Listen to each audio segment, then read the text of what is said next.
are so grateful and thankful that this opportunity has come about, and we humbly come before you to seek your pardon and your grace,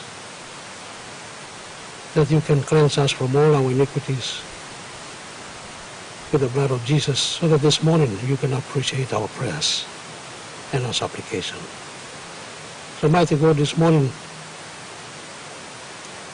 I commit to you this whole house, the speaker who is in charge of the conduct of this very important session, the Prime Minister, who is the head of this house and the country, opposition leader, who has a very important responsibility in balancing this house so that our people are represented fairly, and all the members in both sides of the house.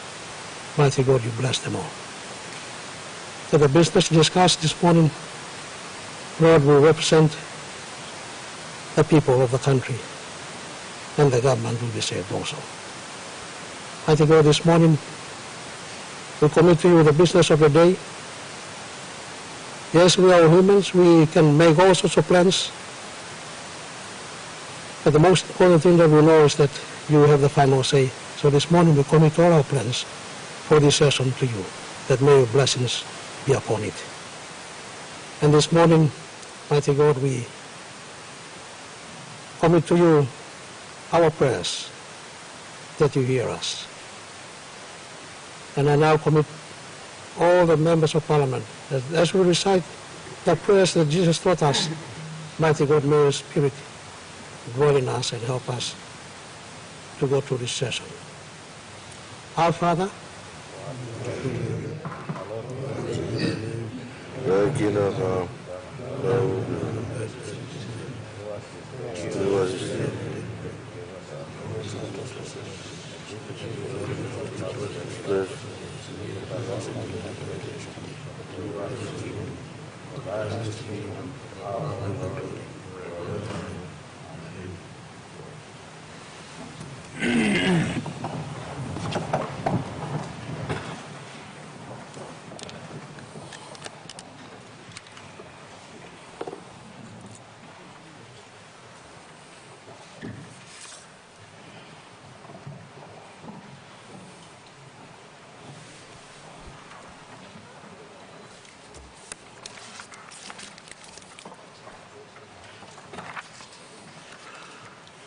Honourable members, I have to inform the Parliament of the deaths of the following former members.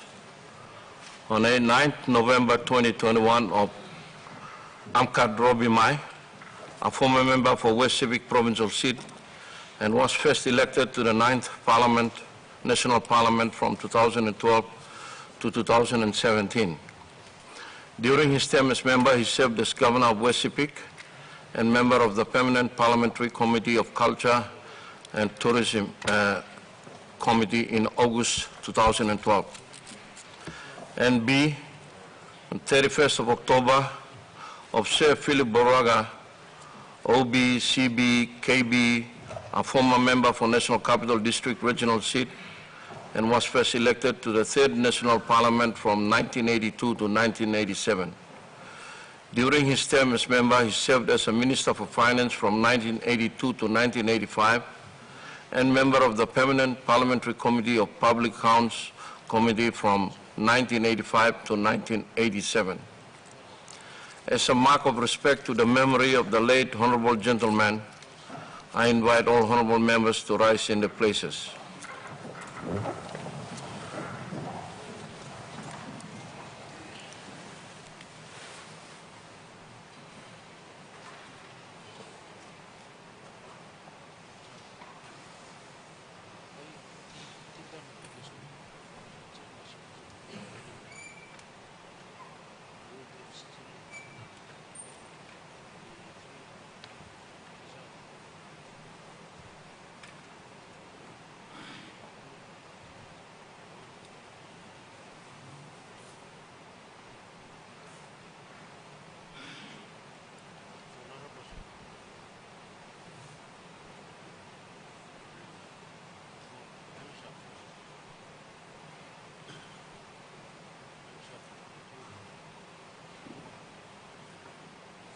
I thank the Parliament.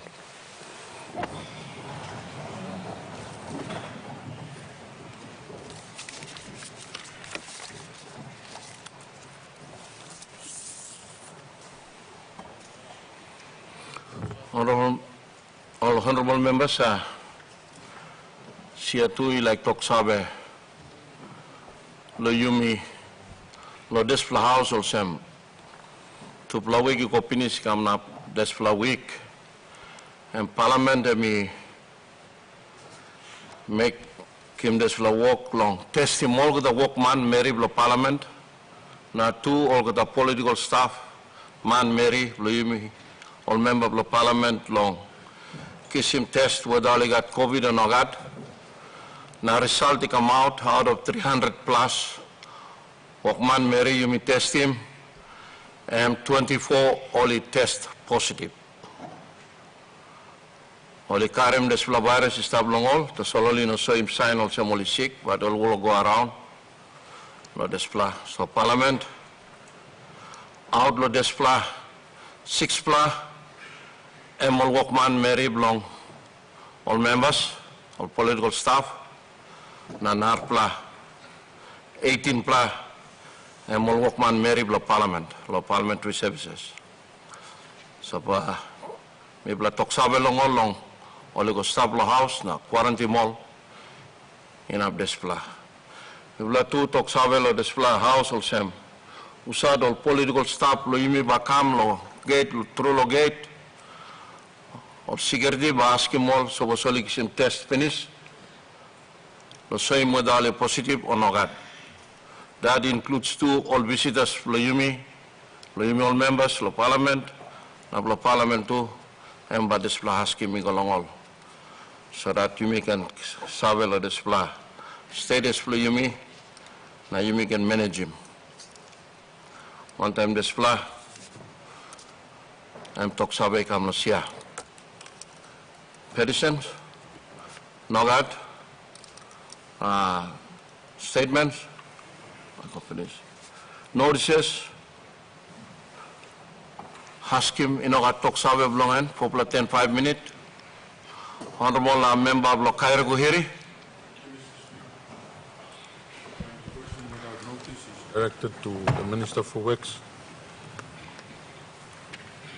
Mr. Minister, can you deny or confirm that the 20-kilometer portion of Hiritano Highway from Laloki to Brown River is now taken up by World Bank for funding or to be funded for sealing? And if so, when will the construction phase commence? Secondly, a contractor from Papua New Guinea seems to be a preferred contractor in using up much of the 10 million kina Hiritano Highway maintenance funds, in that they seem to be given periodic contract payments worth 3 million at any one time. Such contractor does substandard jobs, and at one point in time, I think in 2018 or 19, illegally removed a bridge belonging to state in the works yard at Berena Station and moved it to be constructed at Rona in Hiri district. Such complaints were raised through questions on the floor of this parliament. What action have you taken to date as minister for such contractors who can do illegal deeds as taking a state property and selling it back to state again? It becomes a concern for Central Province contractors, especially when they are allowed by Department of Works to mobilize machinery for work along the Hiritano Highway ahead of the same contractor who's preferred bypassing all contract processes.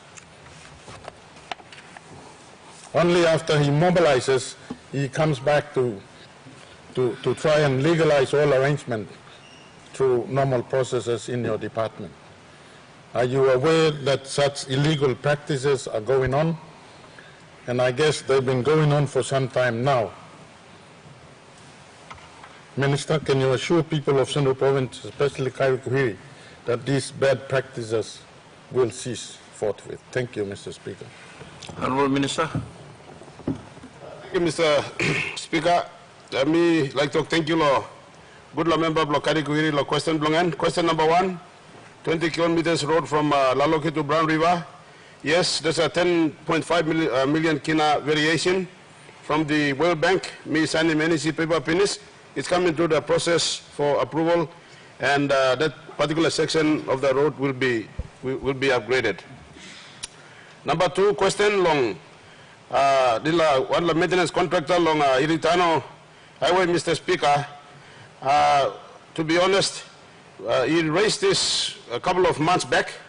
Me raising one them department below me, and as I speak, the Secretary for Department of Works is sitting in his office watching TV on during question time, so I'm sure I can have an answer for you tomorrow. But coming back to the old bridge that was removed from one of the bridges on Iritano Highway and taking it up to Rauna, Mr. Speaker, I think for many of us who go up to Sogeri, you know which bridge the honourable member is talking about. Emi talk was plenty foul passing. Emi come up. Want them this contractors. So, Mr. Speaker, I'll get to the bottom of it, and I will advise the member for Kaikuhiri during this sitting of Parliament this week. Thank you, Mr. Speaker. Honourable Governor of the Southern Islands. Thank you, Mr. Speaker. My series of questions without notice is directed to the Police Minister. Unfortunately, he's not in chamber. Maybe the Prime Minister can answer this. Yesterday afternoon, I was informed whilst we were in Parliament that a group of Mobile 10 members in Mendi, Mobile Squad members, had a confrontation with the PPC and the General Duties Police in Mendi, and it brought in commotion and brought attention to the onlookers, the general population in Mendi. This fighting between uniform officers, whether it be Mobile Squad and the PPC, is a complete undisciplined conduct of the security forces in Southern Highlands. And as we know, Southern Highlands is a very difficult province to manage, and for the disciplined forces that wear the Crown's uniform to fight among themselves is not a good reflection of law and justice sector in my province. It's a matter of national importance, and I want the Minister for Police and the Commissioner of Police to immediately investigate this, bring sanity and order in that province, as we all look towards the elections in 2022 and depend on the uniformed men, disciplined men for order and security and sanity in our province. I think this is a call to the government to deal with this. How can you allow Mobile Squad officers to fight with police, PPC in a provincial headquarters? I'm very concerned. I want to raise this as a matter of national importance to the Police Minister, to the Commissioner of Police, and to the Prime Minister, and of course the government. The ACP, Assistant Police Commissioner that stations, looks after the Western End, Enga, Southern Highlands and Hela, has passed on. ACP Ambane, there's a vacancy in the police there, and I think the Police Minister and the government should take this as a matter of national importance. Thank you, Mr. Speaker. Honourable Prime Minister. Thank you, Mr. Speaker. Let me say thank you to Governor for Southern Highlands who asked this important question. Police men and women serving in the Royal PNG Constabulary should be the most disciplined. And it's a pity that this incident has taken place, if it did take place. Well, I take Governor of Southern Highlands' word that the incident took place. I will instruct the police commissioner through the police minister to ensure that investigations are undertaken and the due process of discipline take its course in the instance of the commotion that took place at the Mendi Southern Highlands Provincial Police Headquarters. Thank you, Mr. Speaker. Honorable Member of Ncbl. Thank you, Mr. Speaker. Through you, I wish to direct my question to the Honorable Prime Minister. My question is in relation to the SIP funds. But before I do so, Mr. Speaker, I wish to thank the government and also the Health Minister for the appointment of a PHA board chairman, Mr. Fego Kiniefa. I think he took up the position last week. It's now PHA. And and I wish to thank the minister and also the government for making that appointment. He's a very credible person who can bring about reform in the province and lift the performance of PHA in the province. So we have every trust in this young man. So thank you, Prime Minister, and thank you, Health Minister and the government for that appointment. But one issue that we still have is the CEO. He has been in the office for more than 15 years. Honorable Member of Ncbl, you go ask him questions. Yes, sorry, and PHA CEO has to be replaced. Health Minister, please take note of that. My question to the Prime Minister, Mr. Speaker, is regarding the SIP funds. I do not know whether I stand here representing my people of Ncbl and all of us here in the opposition. We represent people of Papua New Guinea. Are our people part of the 8 million or 10 million people that we say we represent on this floor? My simple question is that, Mr. Prime Minister, I think you made mention of this some time ago, and we heard from you, Prime Minister, and we thank you for that commitment that you will find some money or find funds to bring the SIP funding that you released to the government and also the opposition to around 8 million, 7 million, 8 million. You made that announcement, but I think probably the problem is with Treasury or Finance. We don't know where the problem is. So, Mr. Prime Minister, please let us know whether before we go to the next 2022 budget, are we going to receive anything? We currently have received 3 million only. And I have to provide services like health and health services and road for my people, and so as the opposition members here. It's really unfair when we see or hear that the government side has received up to 8 million already, and here we have received only 3 million. What can you do with 3 million?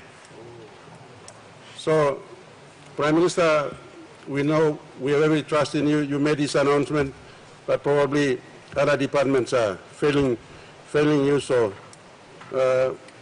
my question to the Prime Minister is whether we will receive anything before the budget session.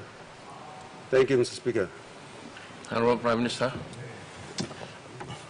All right. Me like Speaker through you talk. Thank you, Member of Ncbl ask him this question. And me sincerely apologize about money no go along all accounts yet.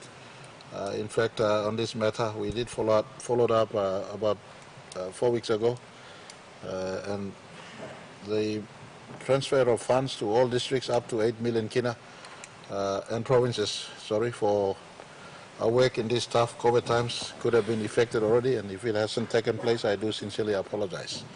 But it will be transferred to all districts and provinces. We at the moment having this issue with the central bank and finance with the collapse, but may like talk clear, the COVID account facility will allow for all districts and provinces to be set up.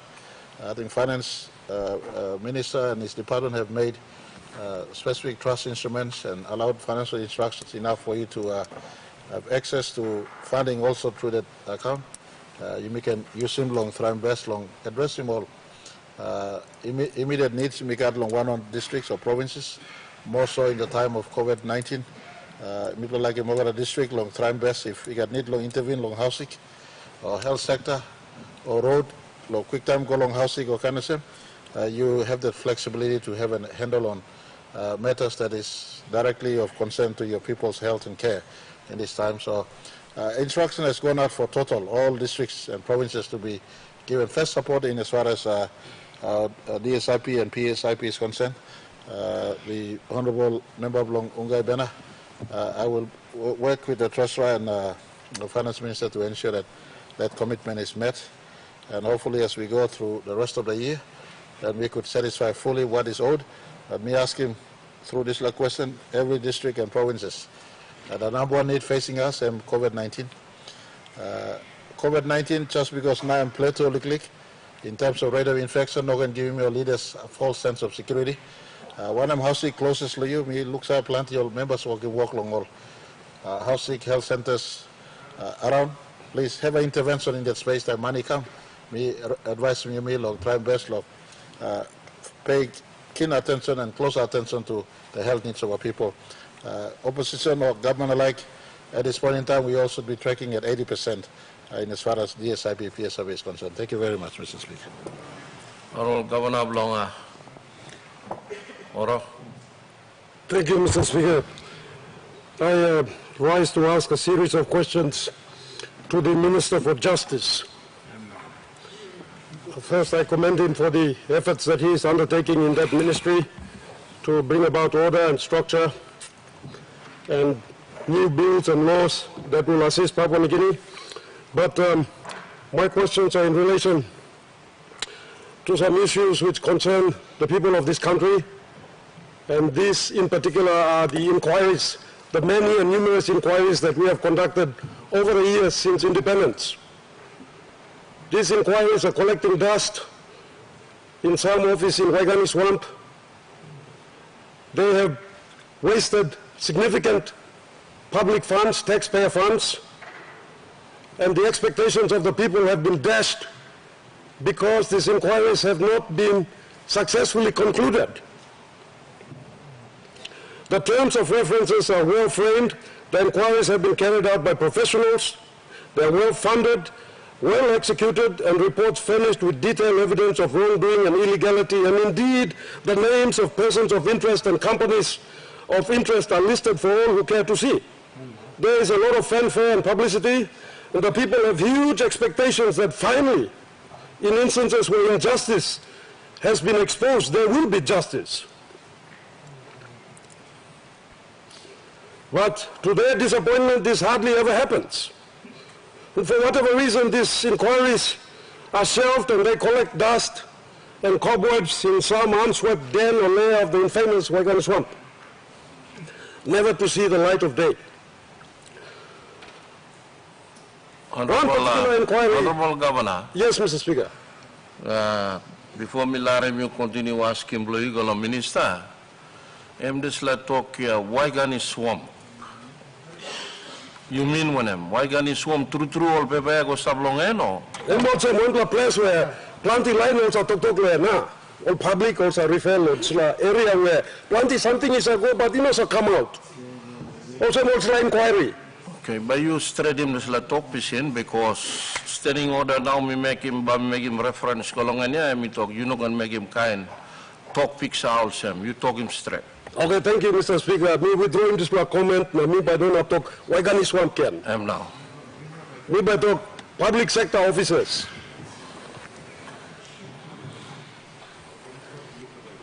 So, one particular inquiry, and this was Ncbl Inquiry.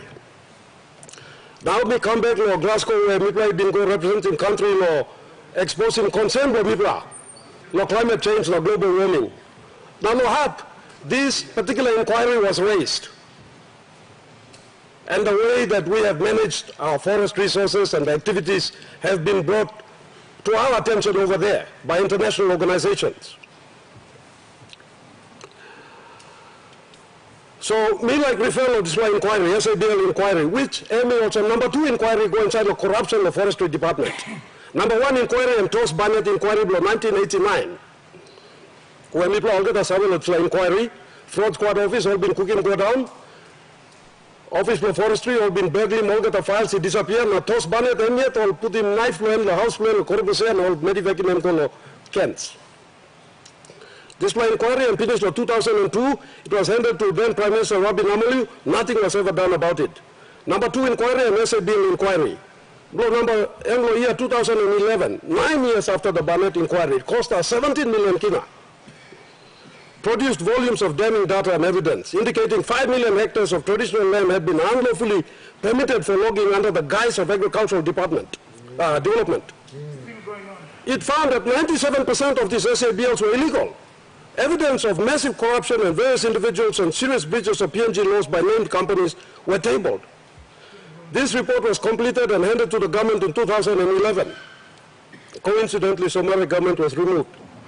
Anyhow, the Prime Minister at that time, Peter O'Neill, tabled this inquiry in 2014, and task forces were created under his office and also office of Lands Minister at that time to deal with this inquiry, its recommendations, its findings and so forth. Nothing has happened till now. So under this government, Justice Minister, through you, Mr. Speaker, are you going to attend to this matter? Are you going to have a look at the Ncbl inquiry and in fact review all the other inquiries and say what can be done so that the expectations of our people are finally realized? In that these inquiries which have cost this country so much money can be brought to a successful conclusion, and those who have perpetrated injustice can be brought to justice. And something can be done about the Ncbl inquiry recommendations. In fact, those activities are still being perpetrated under the guise of another scam called the Forest Clearance Authority, very similar to the Ncbl inquiry project. So my questions are this. Justice Minister, are you going to do something about all these inquiries? And if so, when and how? Thank you. Honorable Minister. Thank you, Mr. Speaker, and I'd like to thank the pertinent question asked by the Governor for oral. To answer his question, will the Justice Department? Short answer is yes. The issues are actually far more broader than chasing after inquiries. So inquiries conduct investigations. Those investigations make recommendations. The findings of those inquiries are not necessarily admissible in court. What will then happen following those recommendations if the inquiry recommends criminal prosecution? Then it's an issue of police to then take up the matter, carry out search warrants, obtain that evidence through their own legal process, and then that evidence becomes admissible. So right now the Justice Department is carrying out a complete review of the entire system that is unfortunately a bit of a mess. So do we go after the inquiries, or do we go after fortifying the criminal system, improving prosecution, improving policing investigations, so they can go straight after the issue and make arrests? So while the governors raised important issues of these inquiries, where things are now, if we were to pursue those as a primary objective, it would come at the cost of improving our legal system in terms of criminal prosecutions. We have 2 EU AML experts in money laundering in country. We have another few other experts coming in to help assist on investigation, policing investigations, and looking and going after organized crime, because most of all of these inquiries or decisions made usually end up with someone stealing money. And so To answer his question, yes, as a priority now, the focus is in criminal investigations. It's ensuring our district courts function properly. When police make applications of warrants, those warrants are prepared properly so they don't end up in a court challenge. That the district court issues warrants. Now I'm getting reports that they're making applications for warrants and they're waiting weeks and days to get a simple warrant. And so obviously in a week or days, money goes missing. And then there's issues of serving warrants on the banking financial system, and people in the banking system tip off those who are subject to those warrants. So that's essentially where the issues are in the Justice Department. So that can only be done in partnership with policing. The Prime Minister is committed to fighting corruption. We have the passage of the ICAC bill. We have now experts in country assisting with putting that structure in place and administration. So that's essentially my response to the Governor's request. Yes, the ASABL, prior to him initially raising with me, I have actually forwarded to the DJAG management team for them to provide a brief to me on where is the SABL issue following the court's ruling. So has the Department of the State gone after and nullified? Do we have to bring an act of parliament to nullify everything? The court's already made a ruling. So what is now the state's position in relation to SABLs? I'm still waiting for that brief, but I appreciate that he's raised it again, and hopefully by the end of this week I will follow up with a second message after the Governor's raised this on the floor of Parliament, so they'll be aware that I don't want to wait for a further question from the Governor, to ensure that I can have a response back to him. Thank you. Honorable Governor Blong Central.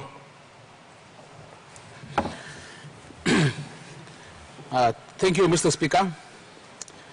My question without notice is to our good Finance Minister. Firstly, I'd like to congratulate him on the good job he's doing in his department. And my question is on the creation and existence of provincial governments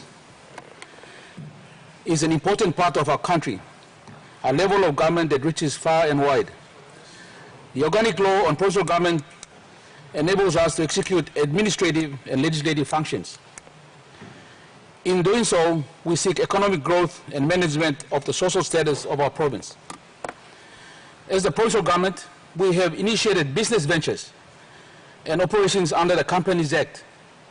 However, we are still subject to the Public Finance Management Act, which requires us to get approvals from the Secretary of Finance to operate business accounts, loan or related.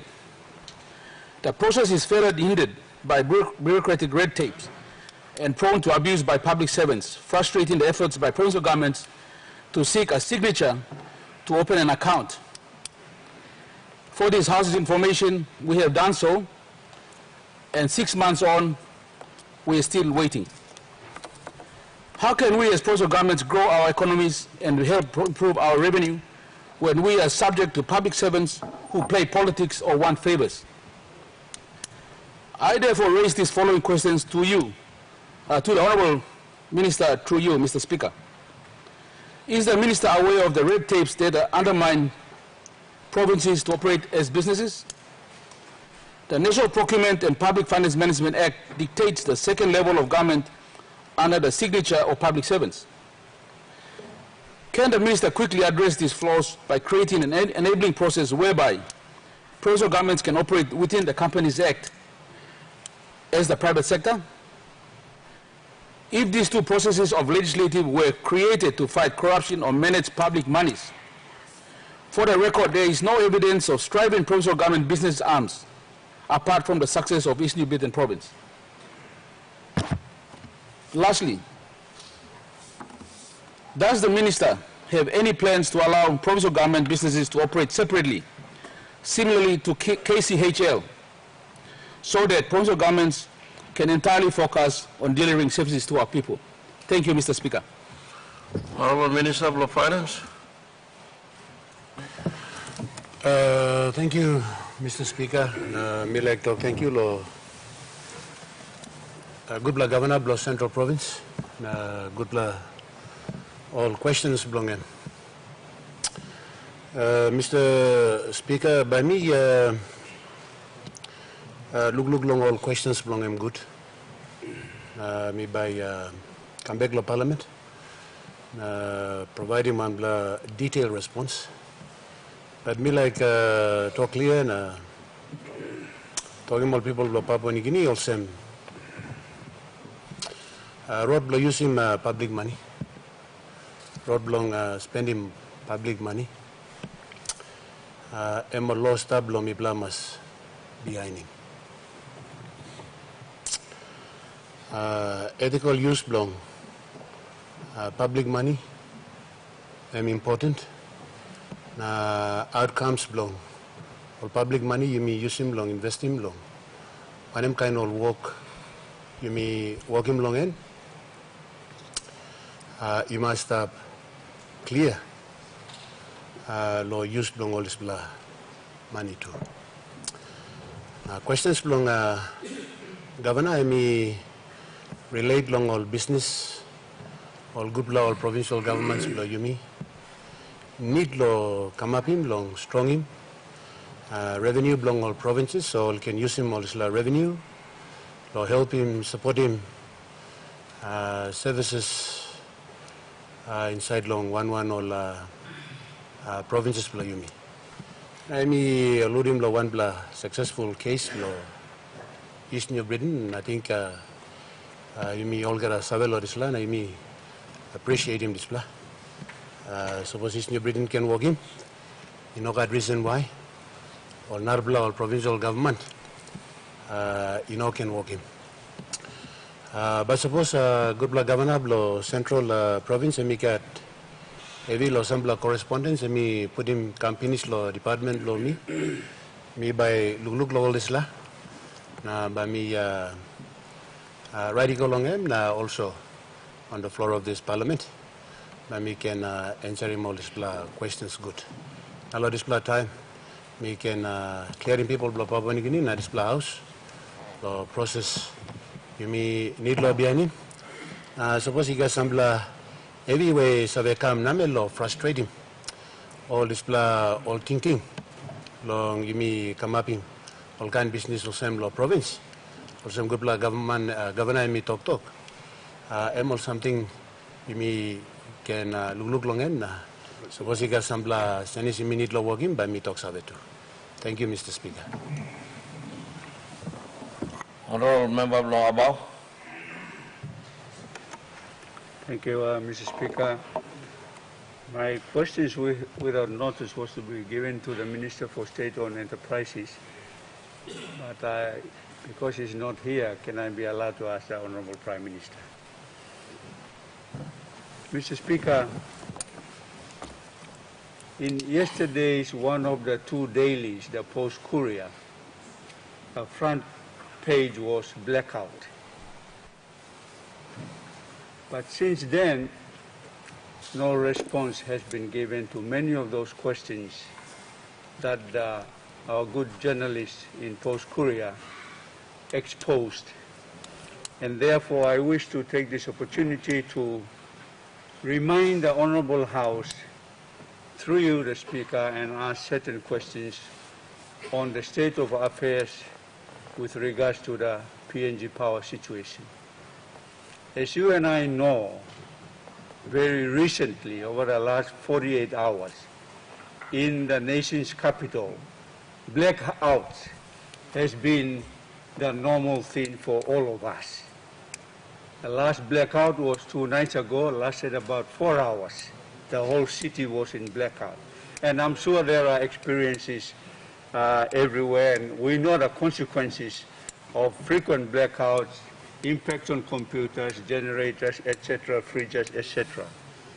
Mr. Speaker, few issues have been highlighted, and I wish to remind through you the Prime Minister on the issues and therefore request answers to those issues. Number one, it was highlighted that there has not been a proper board in place over the last 2 years.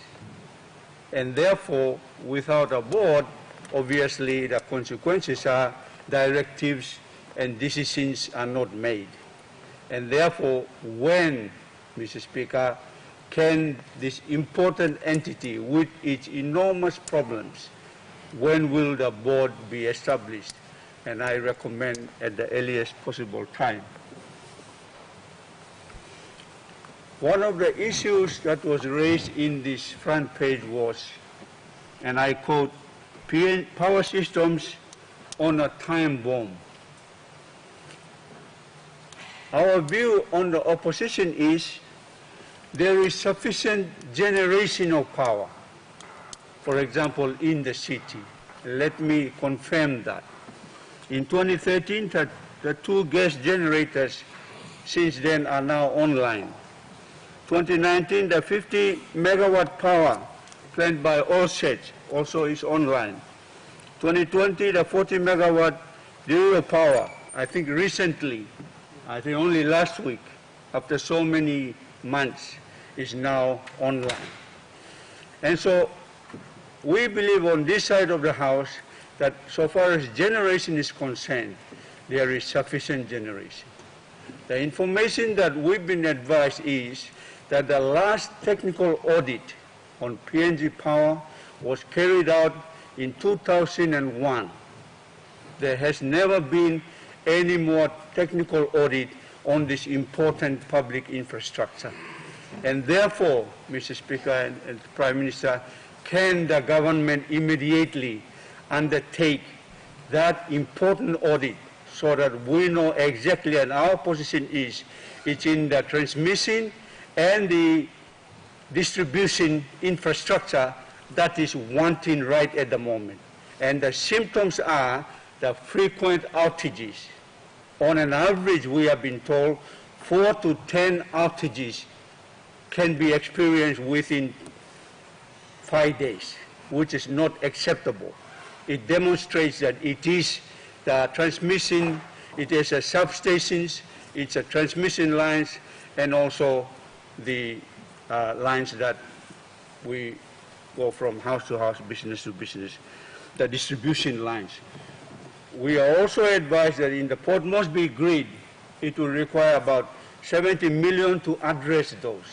Mr. Speaker, to the Prime Minister, if that is confirmed, can the Prime Minister make a commitment on this very important public infrastructure that that budget provision be allowed for in the next year's 2022 budget? Because power issues lead up to increasing cost of business, and all of us know that. Mr. Speaker, another issue that was highlighted by this report was power theft. Some business houses have been named. They are averaging that we are probably losing 25 million a month. That's a lot of revenue loss. And also for those independent power providers, PNG Power owes them close to, I'm told, 600 million kina.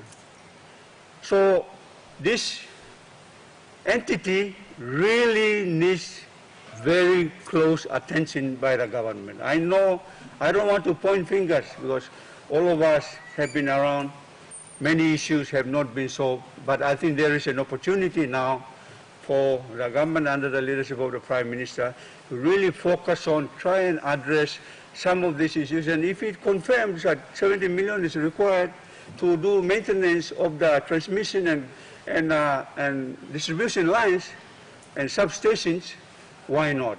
Because it's wanting. Lastly, Mr. Speaker, on a personal and representing my people of Abau, the power to Kuikila stopped, and it's been there, stopped for 40 years, Mr. Speaker.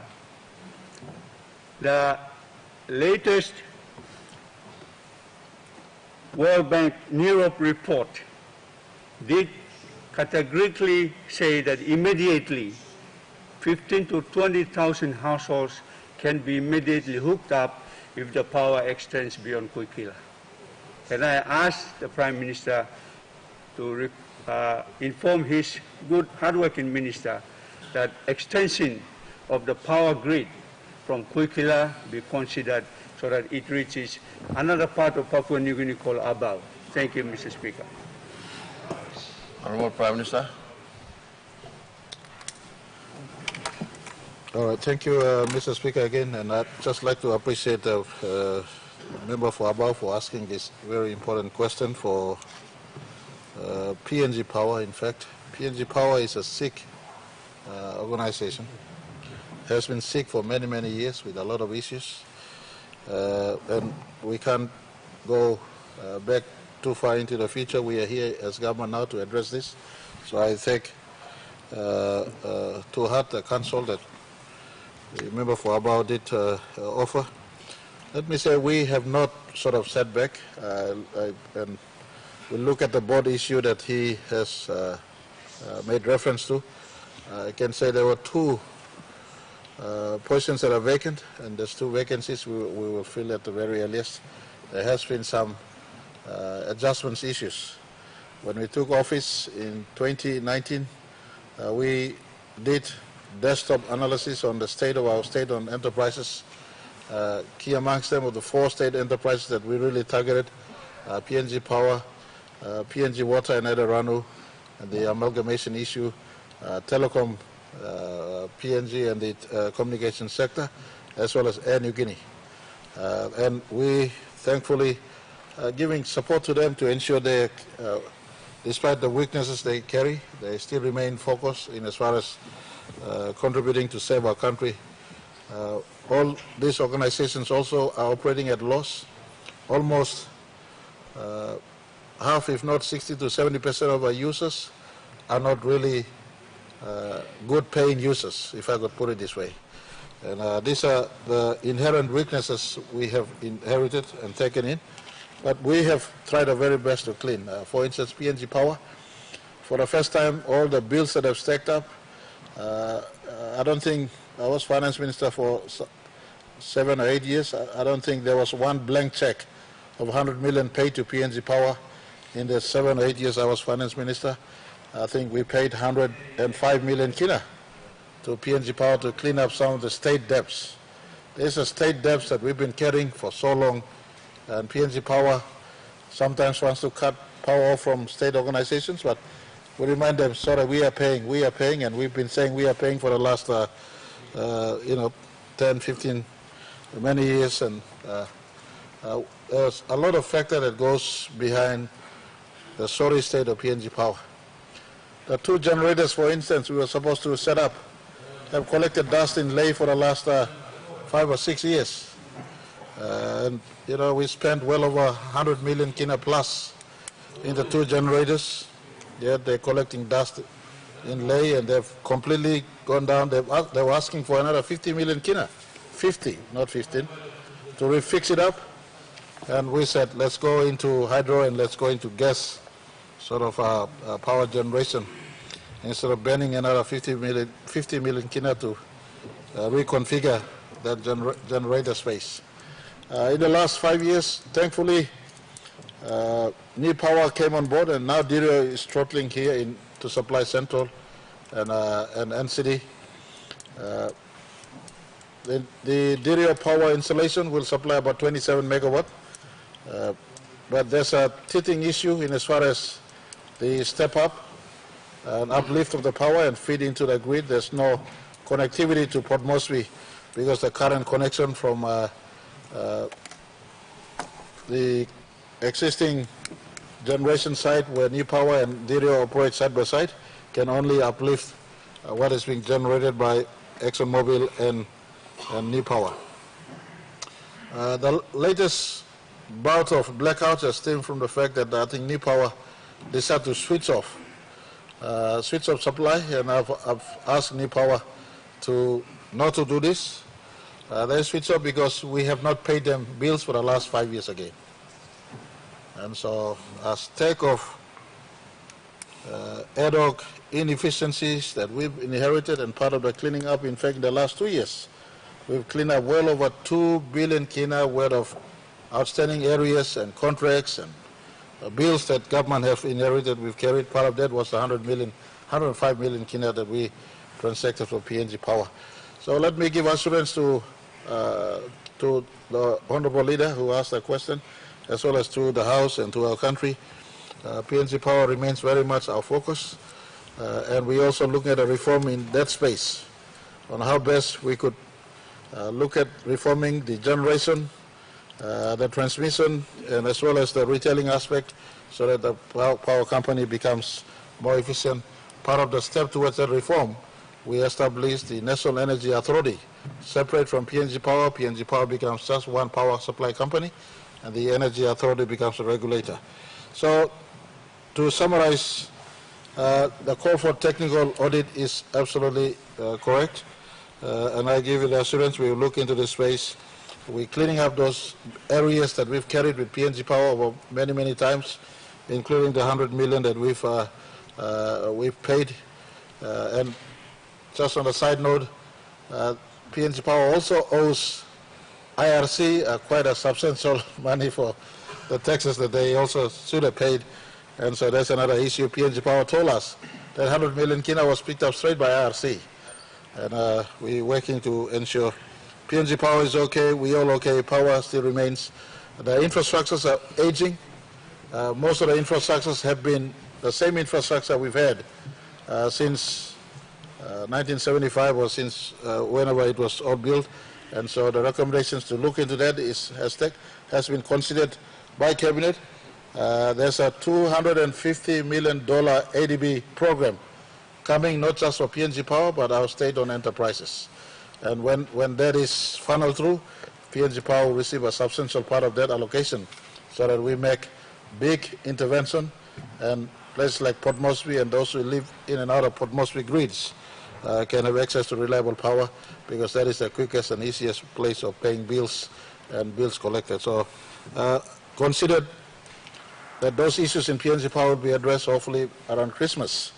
The Minister for State and Enterprises would announce the new boards and the new direction in which PNG Power will go, and consistent with another announcement he will make. I can't preempt the announcement. There will be a substantial announcement on the reform on the telecoms sector also that he is doing or we are doing. Thank you very much, Mr. Speaker. Honourable Member Lorigo. Thank you, Mr. Speaker, for recognizing the people of Rigo and giving me this opportunity to ask a question during a question time. Through the Chair, my question goes to the Prime Minister, with the Minister for Intergovernment Relations to take note. And my three questions relate to the very process that elects members of Parliament to this Honourable House. And before I ask the three questions, there are some prerequisites that are required for a population of the people to effectively participate in the democratic process, such as literate population and some level of financial independence and a credible command role. So my three questions to the Prime Minister through the Chair are: number one, when will the announced 5,000 kina per ward or some appropriate amount be paid to the board so that this important activity of the common role be updated, knowing that the next national general elections 2022 are only less than 6 months away? Second question is, what will the process be followed to update the common roles? And question number three is, if we are going to pay some amount of money to the boards, who will be responsible for the updating of those of the common role? Thank you, Mr. Speaker. Honourable Prime Minister. Thank you, Mr. Speaker. Me talk. Thank you, Lord. Member Blong Rigo, long ask him this important question. But if you may, Mr. Speaker, before me answering triple question, Logan, I just missed a question that Member Blabao been asking on the extension or the curricula to beyond this one. The people of Blabao and people of Block Country, I think we look. There's a program that Kumul and PNG Power and World Bank Sambla this grid extension here. I give you assurance we will look into this one. The intention also for us, there's a Connect PNG bill coming, a road that should push past that all the way into Alata. On the back of all these big roads, we want to put the power line through. So, but immediately for a small extension, if there's a opportunity for extension of that facility, we will give consideration, give him assurance to yourself and people above. Let me come back to the issue raised by Member Blorigo. The 5,000 kina to our councillors to go out there and do population enumeration is different from common roll update. Common roll updates are function belong electoral commission or running. There was some speculation that they're already doing common roll updates. I got brief from the electoral commissioner, the acting electoral commissioner, I beg your pardon, that no formal common roll update has taken place as yet, and it will be announced properly, and they'll be involving a lot of women and public servants, and every one of us will be informed on the process of an update of common roll. An update of common roll is not a full-fledged population census. We would have done census in 2020 or 2021, but due to COVID-19 and mass movement, mass gathering, people moving around, that census, full-fledged census was not done and is deferred. Hopefully, whoever is in government in 2023, 2024 can pick it up, because census is very important for us to understand fully what is the population of our country. But the 5,000 we want to give to each council is a basic population enumeration. You just go and do basic count. Papa, Mama, Pigini, Usat Siliblo display house.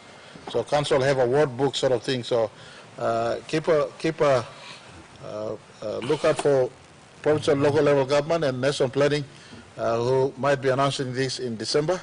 And all our councils right throughout our country will be informed.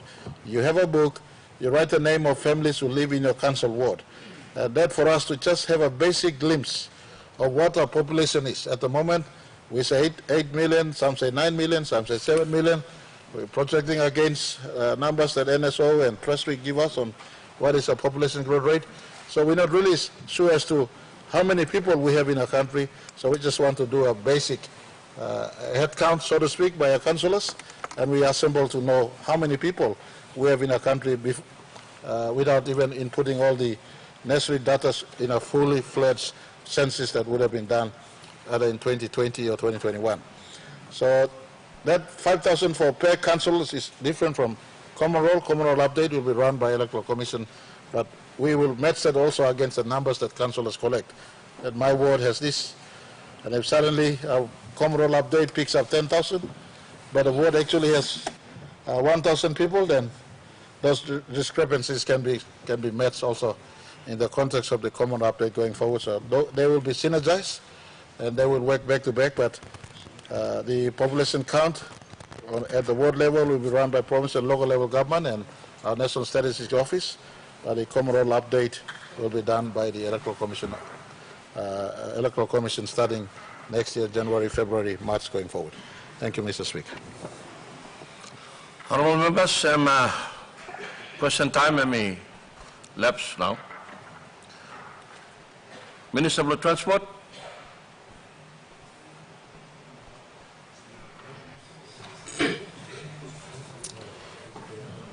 Mr. Speaker, I ask leave of Parliament to move a motion without notice.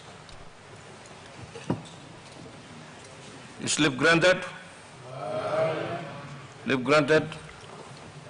Mr. Speaker, I move that so much of the standing orders be suspended as would prevent the Prime Minister presenting a statement. The question is that the motion be agreed to. Those in favor say aye. Those against say no. The ayes have it.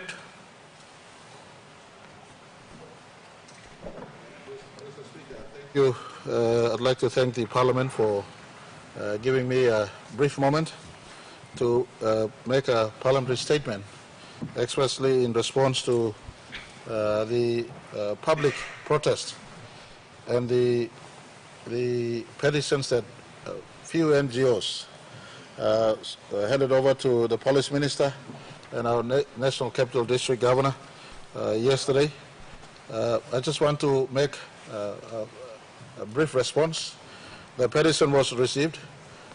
We've looked through the petition, and in summary, the petition basically called for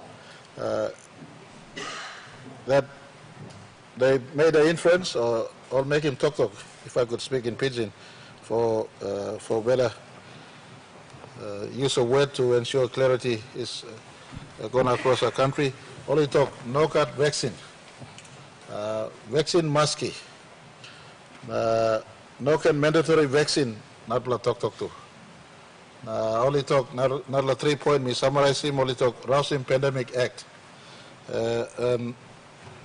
This was basically the essence of the protest that took place yesterday.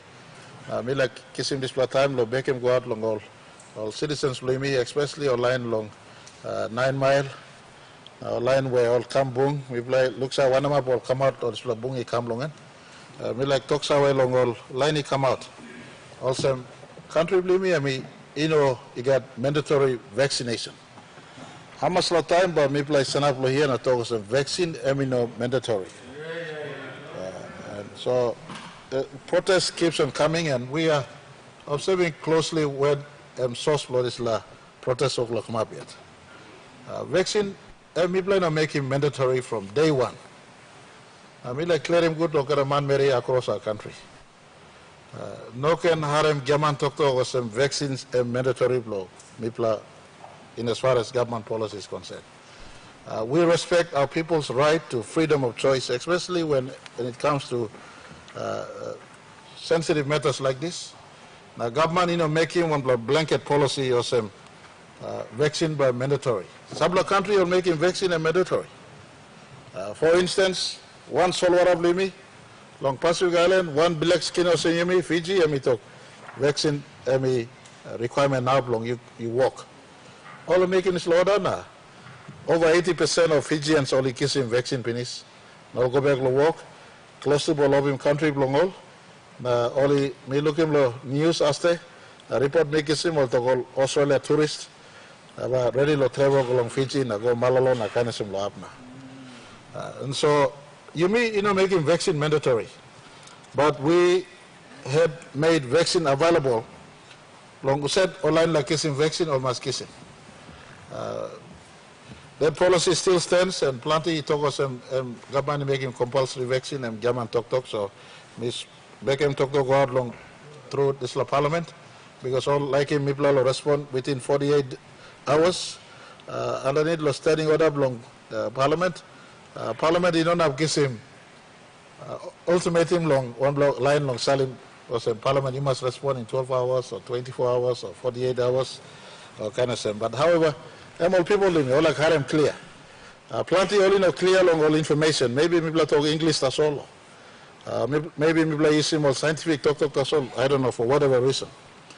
But all this all striking come up and led by a few prominent NGOs who have no association with us in the political circles, and some genuine NGOs, and I give respect to all of them. So me like talking clear, some all people in the country, vaccination, mandatory or compulsory, and is still optional. Number 2, long workplace, only talk no jab, no job policy. No policy of government. Now, government talk workplace safety is important. However, harem thinking, harem talk to plenty of man Mary, people now go along give him nupla, and about 3 weeks ago, controller give him penis. Nupla workplace protocol na order ego penis. Suppose no got pandemic act, controller but no got this la power lo give him. Like online, make clear in this law. Pandemic act start, na give him power lo controller will give instruction on workplace. You got workplace safety, blow you and stop. But all people talk all same, so you instead of talk no job, think belong all company, let him you make him test. Long gate, long go inside long walk. Gate, long office. Now test, now you got COVID, well you got house na malolo all same, well not blow sick. You got sick, you must stop long walk. You got sick, you must stop long house. Now you may talk all walk. Your man blow asking walk, you stop backside long door long walk inside. Man stop inside long door long walk, and man blow giving walk like you. Now whether I'm COVID-19 now, you may talk to COVID-19. You know what COVID-19 man blow giving walk but talk. You got this sick or no God because workplace me all same. You got this license or no God. You got this like education, qualification, or no got. And months are giving works, I ask him, you pastor, before I'm giving work, you see him head, or him head, no can think or some, or something, and you got right or so. Man blow giving me work, you got right to ask him you. And I plenty of place, giving work, and more lickly go work line, lickly taga box, lickly go guest house, lickly go company, but me blow work on them all big employers. We like in Belly Silo country or some big employers or some mining line, all oil and gas line, all big employers or some people putting workplace safety. Now people are making testing. I am part of requirement, including people public service. So no God is no job.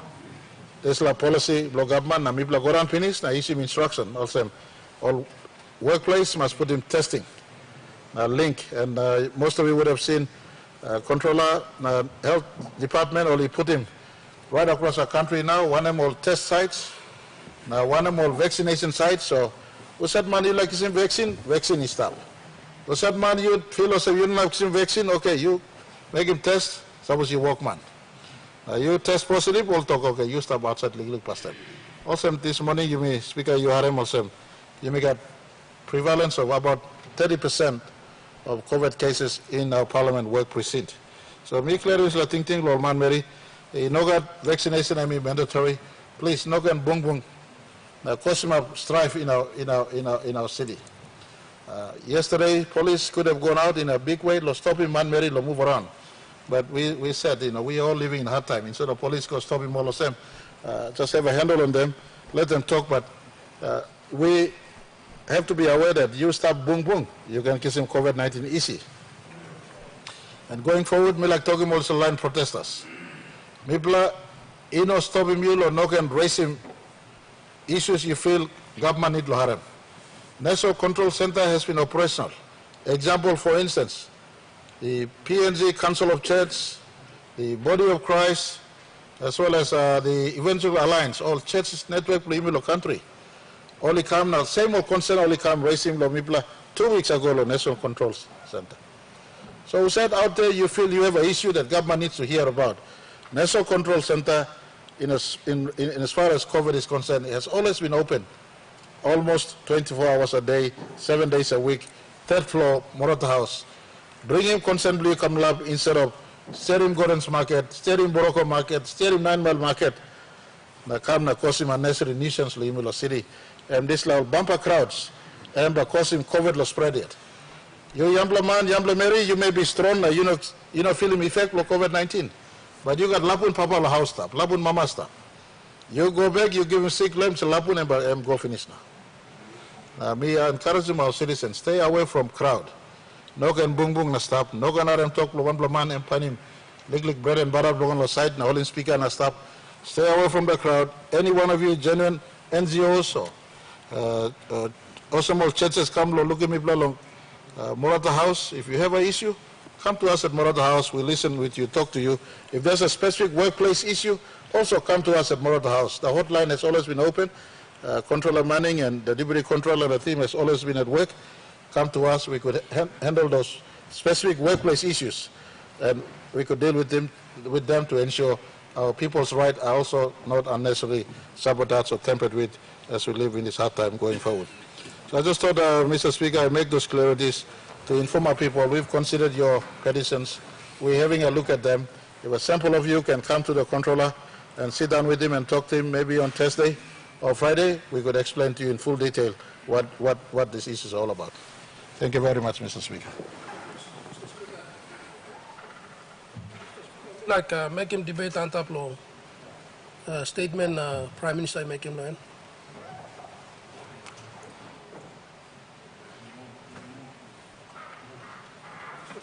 For some Parliament to take note long statement law Prime Minister about petition. All people blame me give him. Now me like to thank you law Prime Minister long. Allow him all citizens blame me. To express him. Display rights blow all. Display freedom. I mean, come the constitution. You know what I'm saying. The freedom that we have is an unqualified freedom. The rights of our citizens we must allow them to express themselves freely and openly on issues affecting our country. Mr. Speaker, I take note of Prime Minister's statement. The statement is not about the vaccines or the protest. The protest is actually about no jab, no job. Let's take that very clear. No jab, no job. Mr. Speaker, right to employment of our people is their constitutional right to be employed. And Prime Minister, whilst you say that the government has a policy that is not mandatory, not compulsory vaccination, that's what you say on the floor of Parliament. It's totally different out there. Totally different. We have state-owned enterprise like Air Niugini has laid off air crews, and engineers who do not want to get vaccinated. They have been laid off. We have National Capital District who has come up with a policy of no jab, no job. And we have, yes, companies, like mining companies, like soaps, say no jab, no job. Mr. Speaker, when we announce a policy as a government, that policy must cover everybody, whether it's public or private. You make a point of order, Honorable Minister, when a point of order below you. Speaker, I'm just sitting down getting very worried about a statement that the good leader opposition leader said. He said the right to be employed is a constitutional right. Can he give me which part of the Constitution that says you have the right to be employed? You see, it's very confusing at this stage to a lot of Papua New Guineans when we said it's a right to be employed, it's a constitutional right. I'm confused. Can the opposition leader name the part, the section and the subsection of the Constitution that says that? Thank you. Thank you, Mr. Speaker. Let me address this point of order first, Honorable Opposition Leader. Honorable Minister, point of order below you, I'm straight, Lord Fla, but you can debate later on, suppose I'm finished with the Opposition Leader, I'm finished my debate blowing, then usati like debate Lord Fla talk, you can we can allow him, make him this law. So, Honorable Opposition Leader, you continue with your... Thank you, Mr. Speaker. If the member for Maprik and Minister for Agriculture hasn't the right, he shouldn't be in Parliament. Section 50 of the Constitution talks about the rights of our citizens. Go and read the Constitution, Mr. Minister. Mr. Speaker, the reality out there is far from what the Prime Minister is saying on the floor of Parliament. People are enforcing. If you do not get a job, then you don't have a job. So, Mr. Speaker, when the Prime Minister makes that policy decision, it must apply across the board, whether it's a private company or public company. They all operate within the parameters of Papua New Guinea's constitution, which governs our country. It must apply to everybody. You cannot say, oh, government, you can work in a company, you can work in a light blue. How do we protect our citizens? How do we protect our citizens? We are here, we make laws for our people, for our country. And our citizens' rights, our rights, must be protected. Today we are members of Parliament. Tomorrow you will be out there as one of them. And if your rights have been suppressed, what are you going to do? So the rights of our people, the freedom, is not legislated. We do not pass laws on the floor of Parliament to guide our freedoms. The freedoms, we are born with it. It's God-given. So don't debate on the issue of freedom. We must respect the freedoms and the rights of our people. Mr. Prime Minister, if your policy, if the government policy is vaccination is not compulsory, make that policy work in both the private sector and public sector. Make it work. Otherwise, I'm seeing a letter from the secretary, chief secretary's office, dated 7th of October 2021, telling all the public servants to be vaccinated. Who is the chief secretary to force every public servant to get vaccinated? He cannot. It is a right. They have their freedom. They must choose their freedom. You may get another point of order. Honorable Minister, one point of order. The concern is that we have the member of the opposition, the leader of the opposition, making unfounded statements that are incorrect in law and not factual, that are going on record. Firstly, there is no chief secretary. That position's been removed. Secondly, section of 50 of the Constitution refers to the right to vote, which you are stating that it provides rights. So please, Mr. Speaker, can you advise the Speaker of the leader of the opposition to just stick to the issues, don't delve into technical matters he has no knowledge about. Thank you. Honorable Opposition Leader. Thank you, Mr. Scientist, the lawyer, accountant, and everything. Honorable Opposition Leader, through that chair. Thank you, Mr. Speaker. Thank you, Mr. Speaker. Me like talk also, man. I'm debating. Order. Minister. Honorable Opposition Leader, through that chair. Thank you. Allow him, Opposition Leader, long debate him this la, and then bami allow him Musad you got talk lo debate stop bami larim debate. Thank you, Mr. Speaker. Thank you, Mr. Speaker. Suppose all feeling pen lo statements from me, larim all feeling pen more yet. Mr. Speaker, I'm talking about our citizens. I don't know where these two ministers, how did they come into Parliament? Do you represent your people or you represent yourself? Did you use your application or qualification to be in Parliament? Huh? That's what you're arguing. Did you? Order.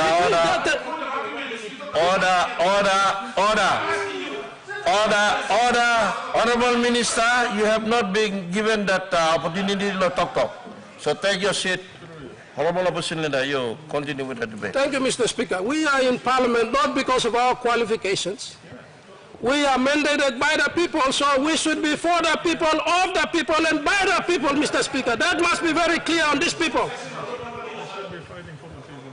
And I am saying this, and I hope the people of Maprik and Medang are listening to finish these people come 2022. Finish this too. They must finish them because they don't represent them and their interests. Honorable Opposition Leader, order. Honorable Opposition Leader, you stick to your debate. Obama stop him, you don't have debate more. Mr. Speaker. Right. No, me, I'm only excited more yet. Thank you, Mr. Speaker. I'm basically trying to talk about the rights and the freedoms of our people. Mr. Speaker, Prime Minister's statement on the floor of Parliament is far from the reality. The reality is that they are enforcing it and the Prime Minister has been quiet. Him being quiet means that he is by default supporting no jab, no job. That is the fact. When we adopt a policy as a government, that policy applies across the board. Whether a private mining company or private supermarket in this country, they operate within the jurisdiction of Papua New Guinea, within our constitution. They must comply with our laws. And the laws are meant to protect our citizens. Thank you, Mr. Speaker. We have a point of order. Honorable Governor of Long NCD, one point of order, you. Well, opposition leader and me finishing talk bagan, we can go ahead the point of order. Now what? We can talk to Speaker. Point of order. You got a point of order, you. Point of order, me and also me appreciating Parliament. Me appreciating portion long opposition leader. But question Ncbl, a very important question.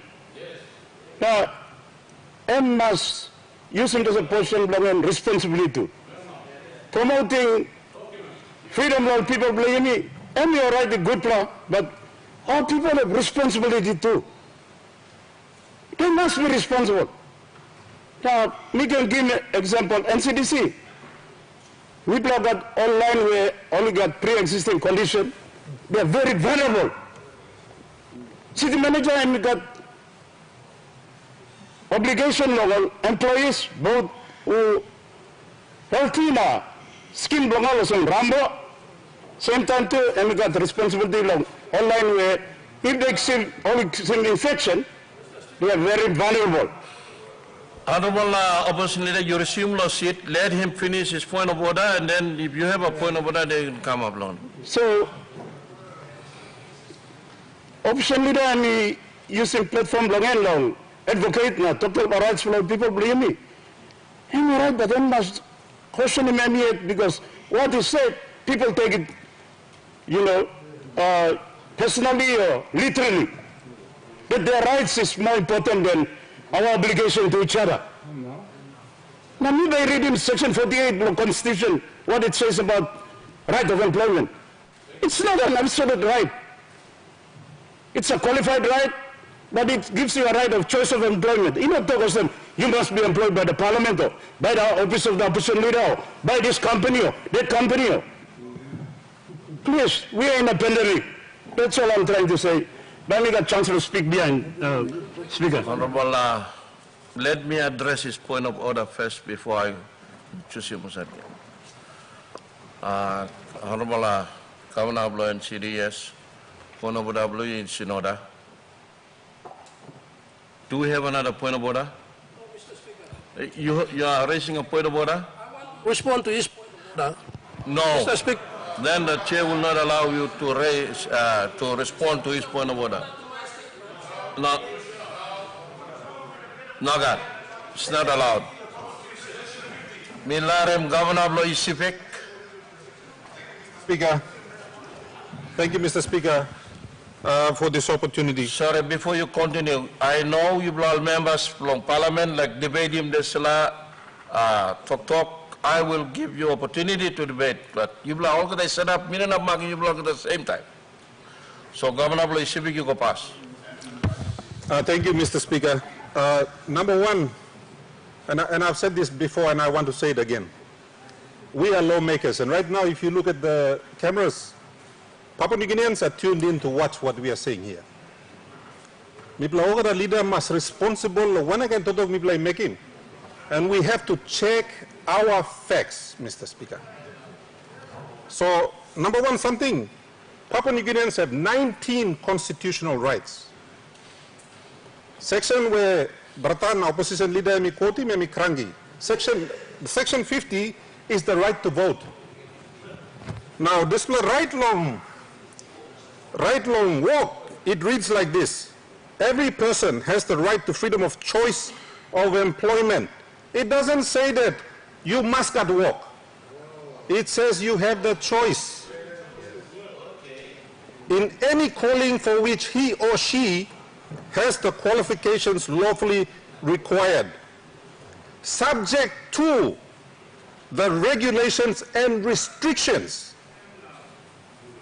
Mibla leader here, please, before you become tricky more people blaming on this law.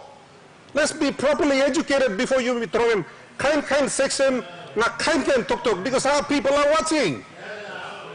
Mr. Speaker, this is irresponsible.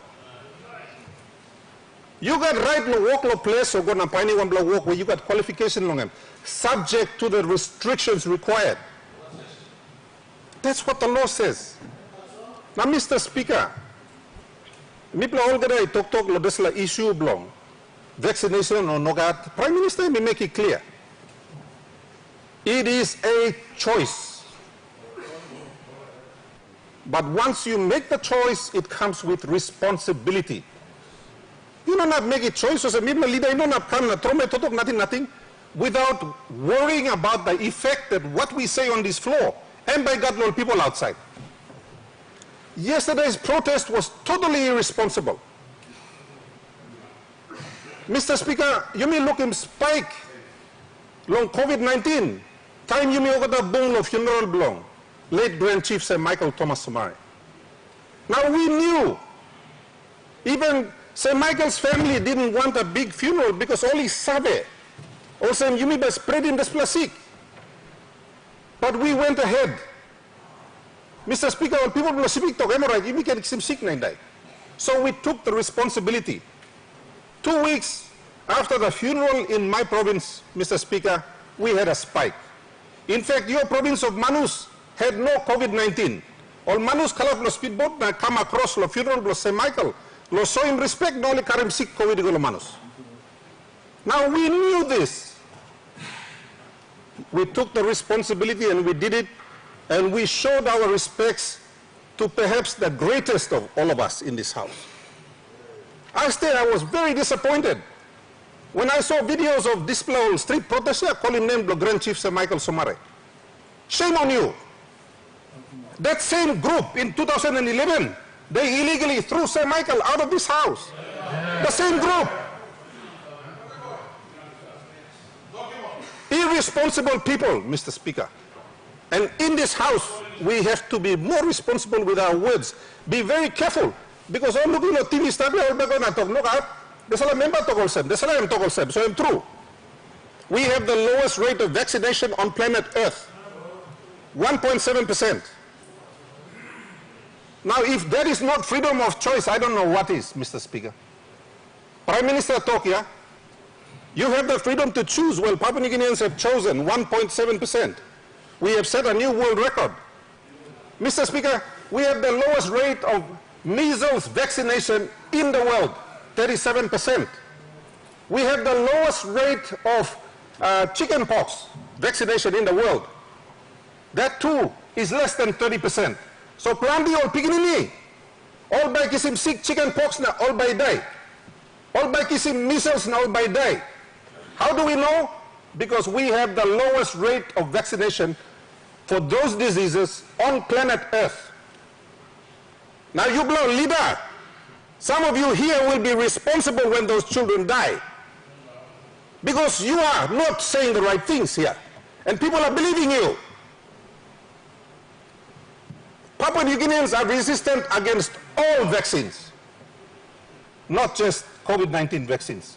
Let's understand that before we start criticizing the Prime Minister, Mr. Speaker. Okay, you may get point of order, Honorable Opposition, whatever point of order you. Mr. Speaker, Governor should be debating no jab, no job. What is your position as the Governor for ECPIC on no jab, no job? Can you make it clear to the people of this country and people of ECPIC? Because that is the problem now. That is why they are protesting, not for anything else. They are protesting because of no jab, no job. Make yourself clear to the people of ECPIC and to the people of Papua New Guinea. Your position. Through the chair, Opposition Leader. Yes, through that chair, Mr. Speaker. Thank you. Okay. Let me rule on your point of order. Point of order, you. I think you will me harem ikrangi but Governor will long debate him this issue, yeah. He's debating it. And will not debate him. And from that chair, so most of you know that, I'm not that. So point of order, out of order, he's debating that issue. Honorable Governor, you continue with your debate. Thank you, Mr. Speaker. So, Mr. Speaker, that is the first part of my debate. We must get our facts right before we present them on this floor. The standing orders specifically prohibit us from making insinuations. It also prohibits us from jumping onto things like constitutional rights when we don't know about them. These are very specific, Mr. Speaker.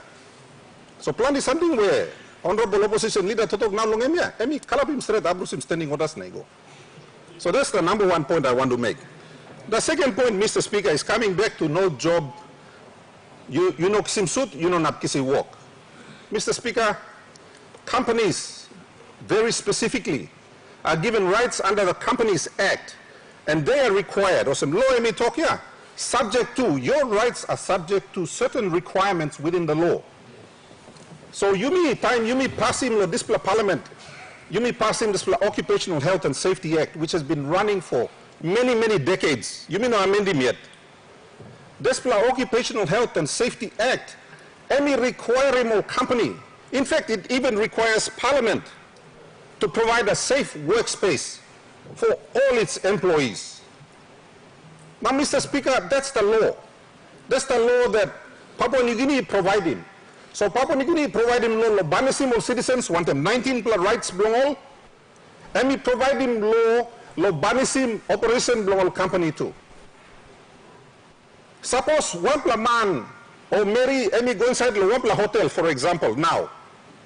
Now Emi go inside, now Emi kiss him sick COVID inside the hotel because one walk man or walk Mary or one guest he got desala sick. Now Emi catch him, and if it can be proven, Mr. Speaker, I believe our laws will find that that premises owner, that employer is liable under law. Because that's the way our laws are structured, Mr. Speaker. Now, Mr. Speaker, already we have a case law in New South Wales where somebody got sick. You are impastent. Opposition leader, with respect, our laws are similar to Australian and New Zealand laws and Great Britain laws, in case you don't know. In case you don't know. So what time we get case law where we present him one pla breakthrough no nupla kind way no deal one pla nupla situation. And COVID-19 is a new situation. We are still learning. There are no experts in this thing, whether in law or anything else. But Mr. Speaker, when it comes to workplace health and safety, the onus of the law is provided on the employer. And stop and that's what it means. So you make a total lawyer, but suppose one workman is sick inside one workplace and he die. Parliament is not liable. That employer is liable. That's what our law says. Now suppose you may not like it as a law, then we go and change the law. But until the law is changed, we accept the status quo. That's how things are supposed to operate. So, Mr. Speaker, the policy of the government is correct. And we like you, subject to the requirements, Mr. Speaker. Because right now, for example, in some occupations, you will be required to take certain vaccinations in order to get those jobs. You may get narrow point of order. Honorable Opposition Leader, one point of order, blue. Mr. Speaker, governor's debate is one-sided. How about people who get vaccinated and die? What's your debate on that? How about people who get vaccinated and die? Honorable Opposition Leader, point of order, blue, me out of order. Debate long. One kind of same you will debate blue, no thinking blue. Now I'm Governor of Ncbl. So Governor, you go ahead with your debate. Thank you, Mr. Speaker. I was actually coming to that when I was rudely interrupted by my big brother from the other side of my region. Mr.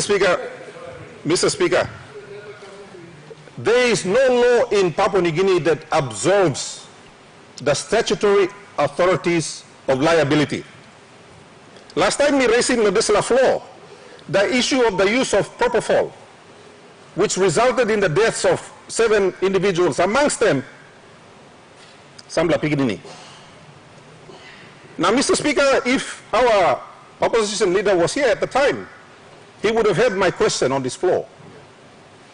Now, Desala Toktok, let me ask him, is in line with the fact that any citizen of Papua New Guinea that gets any medication, including the COVID-19 vaccines, Sabosebi Kisim Bagarap emigat right under law, our current laws again to seek redress.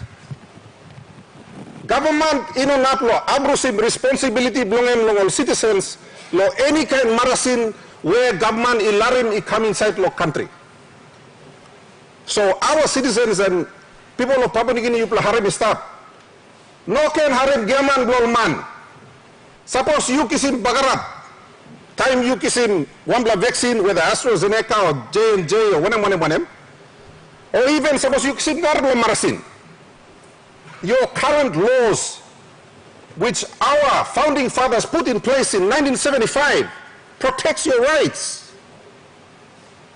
And it is the same for the COVID-19 vaccine. So let's not mislead our people. Let's be factual on this floor. And if we don't know something, let's understand it. So that when we do come and speak on this floor, you may clear him thinking people believe me. You may not even come now, confuse him all more yet. So that they'll be going to protest and riot the street because they also don't understand, Mr. Speaker. So let's make it clear to our people. The government's policy stance is correct, and it's a policy. This policy belong, this government where any talk, it is your right to decide whether you want to get a vaccine or not. Any stop. It does not restrict you. However, if you do get the vaccine by choice, now suppose vaccine you have the right to seek legal redress, just like any other medication now. So I want our people to understand this. And we've got to get it right on this floor. Because plenty of time, you miss a bagarabim lo here, now people blame miss a bagarabim lo side. So Mr. Speaker, our people have the right, whether they want to get a vaccine or not, and likely you want one. But you do it with responsibility. Suppose you know suit, now you go, now you pull up la house, now oxygen is short, now not enough wasman, now look at him, not enough nurse, now doctor.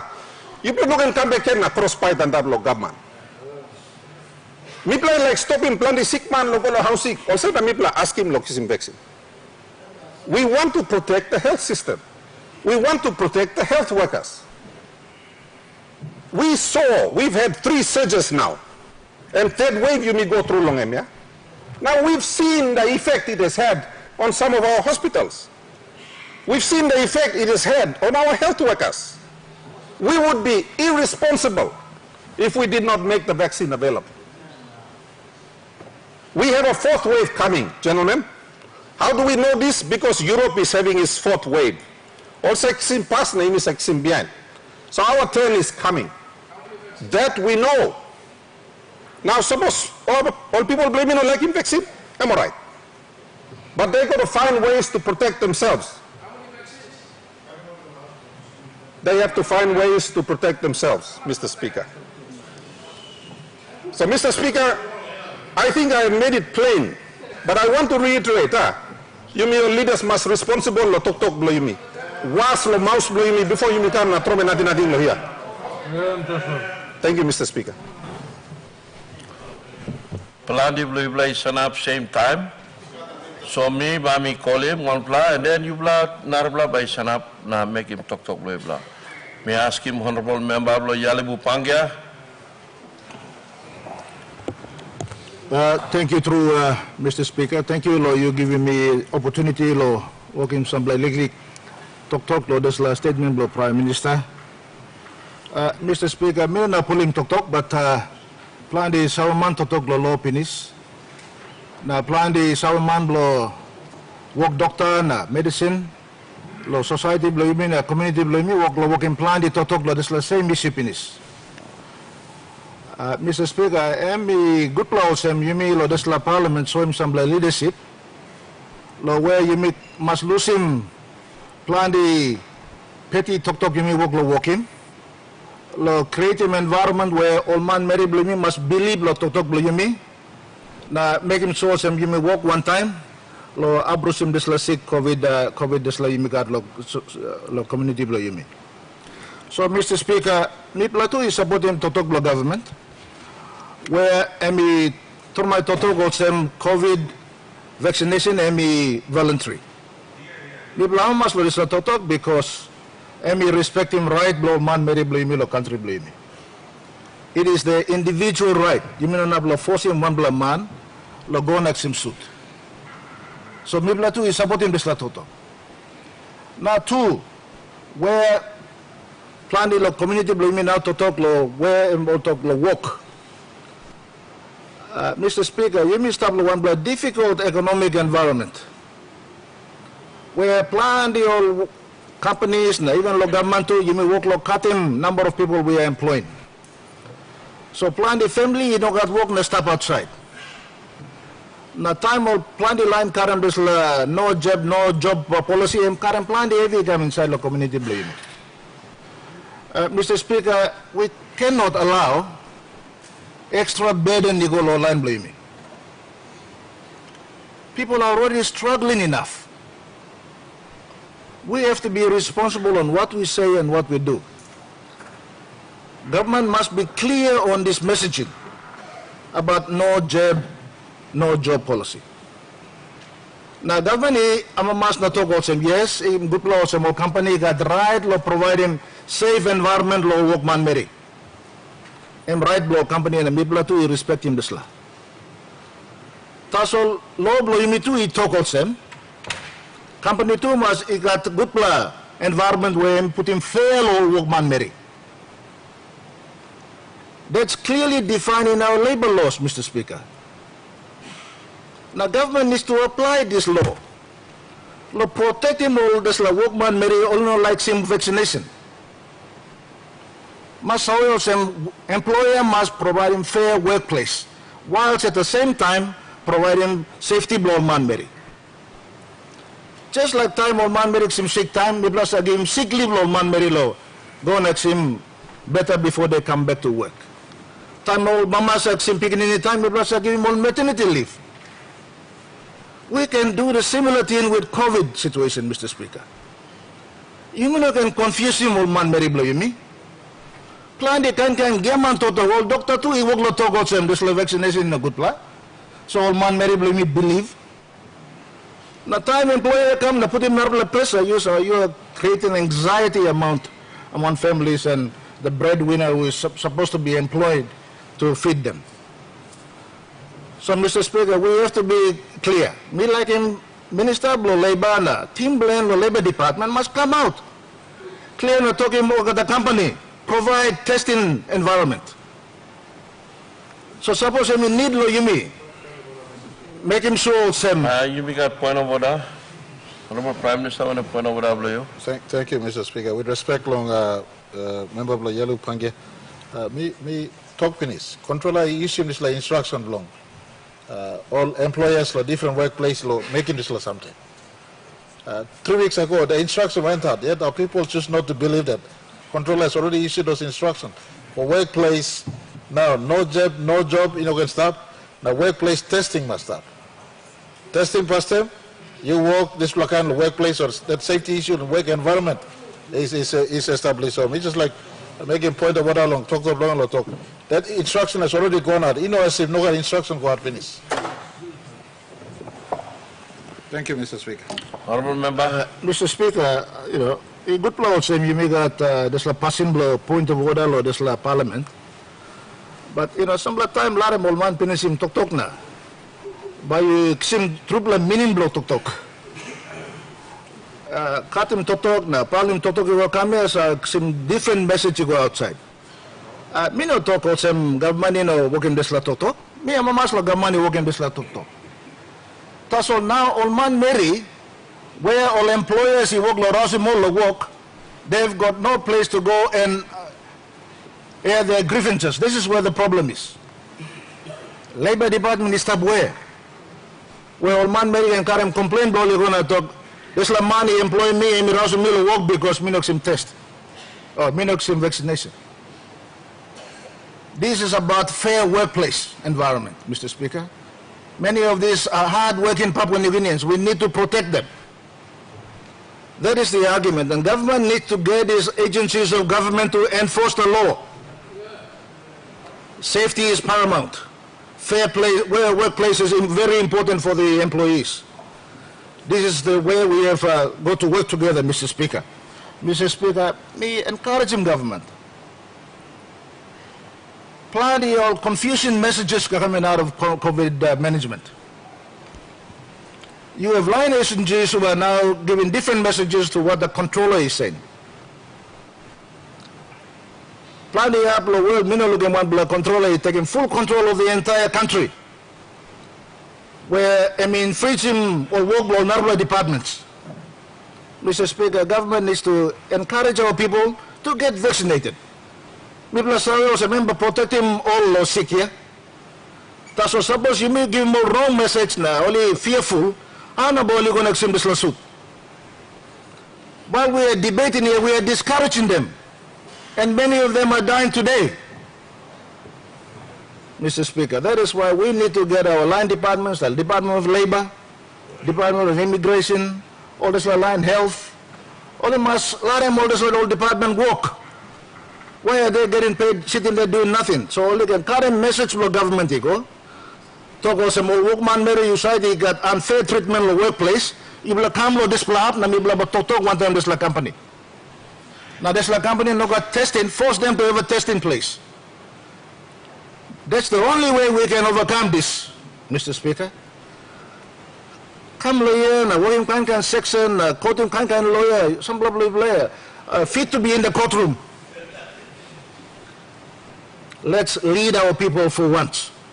Let's give them the right messaging and we will overcome this pandemic that we are facing in this country. Thank you, Mr. Speaker. Honorable Member of Kandep. Thank you, Speaker. We been talking about this issue some of the time. Finish na me like talk and support law response where Prime Minister will give him long petition long all people where all they can present a petition asked. Now, Mr. Speaker, we must take a note. The country too take a note. Companies, private sector too must look savvy. The Prime Minister not making one blast statement, nothing. And we respond long grievance, petition, where people blow public can give him.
Issues that he says addressing, we have to listen. and we can make head and so forward. But here are some of those issues that I had the Prime Minister mention in response. He said, vaccination is optional. Mama Mary, you got the right below you. You look at vaccinate, you go vaccinate. You know what? And like below you. Prime Minister took us a mean and making this a mandatory and clear. This is the talking we go along on citizens of the country, and we go along public service, and we go along on private sector, and we go along people all get up. But I may agree with some textbooks that seek and people looking, what some Madam Governor belonging Sibigito. Facts and stuff. Yes, seeking through sick. COVID-19 no German sick. Emily one came with some double flu. Emily one nuclear flu. When the world science me, the you all going to do me struggle to understand him the time to cope, not live and survive. So that means me agree with some, we must be very responsible. Very, very responsible. No, you may not get him sick, but also, most importantly, you may not give him sick, but not man of Mary. That's why I'm the speaker. Me, all the time we were wearing a mask around. Why? Because me yet me not some vaccination. Because me sorry on me yet. But me pride not with me carry a this virus, let me give him not brother or sister. So me very careful on me yet now. So some of the facts with the sick in Blasave. So empower some of one man of Mary. You like vaccinate or not, and this Prime Minister making very clear, number 1 point, vaccination is optional. Number 2 point, Emito, director, and we write him letter. You know, man, nothing, doctor of COVID-19, and we write him letter, you go on over private sector, and then public service, and over and write him, you go. Then we ask him all, long, be flexible. Be flexible. No can you talk, okay, this is now a company policy, and the mandatory over the people out. For example, all church make some sample reports and over 600 employees only now established termination line. And through German, we agree on the point of some labor and employment by US Farm out this 600 family men and women, they'll be terminated for want of vaccination. Vaccination is good, but there must be flexibility. Because when you talk about being responsible, you're also terminating people and their families will be suffering. At this time, there is more novel companies some work to remind, or even along New Cross Mine Long, New Ireland, or never big company or same. We agree, we believe that this is occupational health and safety rule in the staff and law and strongly true, but he must get some flexibility or some Prime Minister may talk with them, put him on check system, will make him sure some will man may come to work, all of us he got this check will go through, or you look at only got the sick or not, temperature check or all over in PSR or what I'm kind of now, part of the safety and occupational health safety, all must now all stop Pablo this too. While all the driving and vaccination is the policy, all must do put them on this strict COVID-19 rules long, almost going to work and under these conditions long rules, long COVID-19. But just cut him all man around me go, me look at me get less very, very rigid, unnecessary because the facts of COVID-19 infection is completely different. And now we're implementing the government process is completely different. Now how the company will implement him, possibly only very draconian and very harsh level people. So then, number 2 point, me, Iron Prime Minister, me talk with him, that time me give him let it go. Number point 2, me, Iron Prime Minister, me talk with him. People have a choice.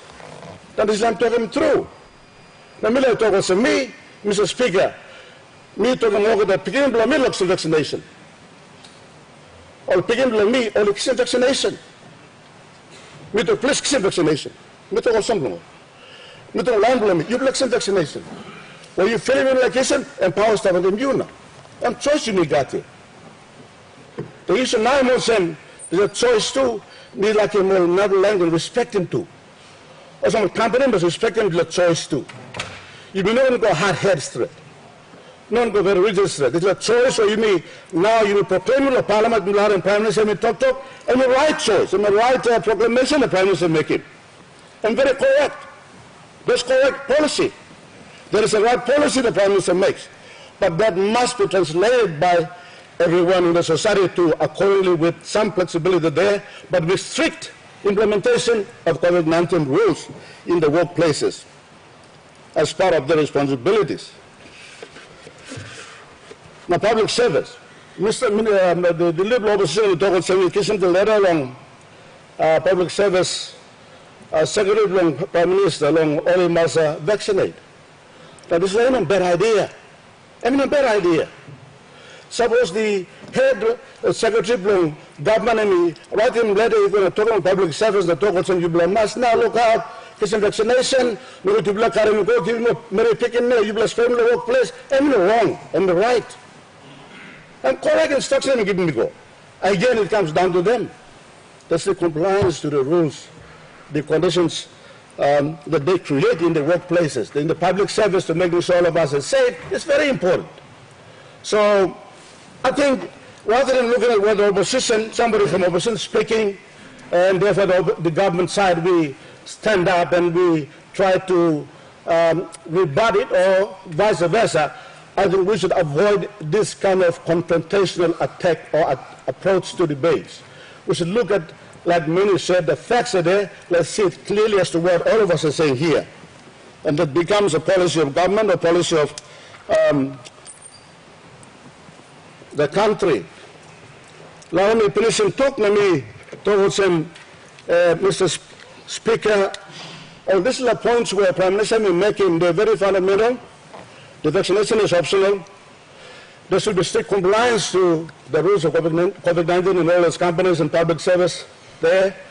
And it's a choice that belongs to all of us. There should be flexibility, but very high level of responsibility. And we should kill this virus by staying ourselves free from it, following the rules of COVID-19, and also staying very healthy and fit. Mr. Speaker, I always say the primary responsibility lies on ourselves staying healthy and fit. I say this, not because I'm a very fit person, no. Because I see common sense is that you already have a fit body and mindset in you. When we can that this policy is more important to our people in this country, what can say may come up? Me looking at some board, you mean by strong, when stand up against him, can see him. We must now start to talk about a very healthy and fit living in country now. There's a challenge that faces all of us, not just focusing on this pandemic, this COVID-19, no. We should also address the general health issues of this country, obesity, the multi-drug TB, the lack of facilities in the hospitals, all those things. Well, we have the chance now, let's capitalize on COVID-19. The funds that are coming in from people outside, the resources we make available to address all those issues. A general overarching policy perspective, whilst at the same time addressing the COVID-19. I say this because I have some facts to present. I have a relatives who have died recently, millionaires, and ordinary men and women, and children. They've been sick and infected with COVID-19. They've gone to some hospitals, and the relatives we've been bearing with them and laboring to, endeavoring to bring them back to life, with some hope. They've come and expressed those sentiments in the house class, and I heard them, they say, you know, we went and there was a granule they're looking for.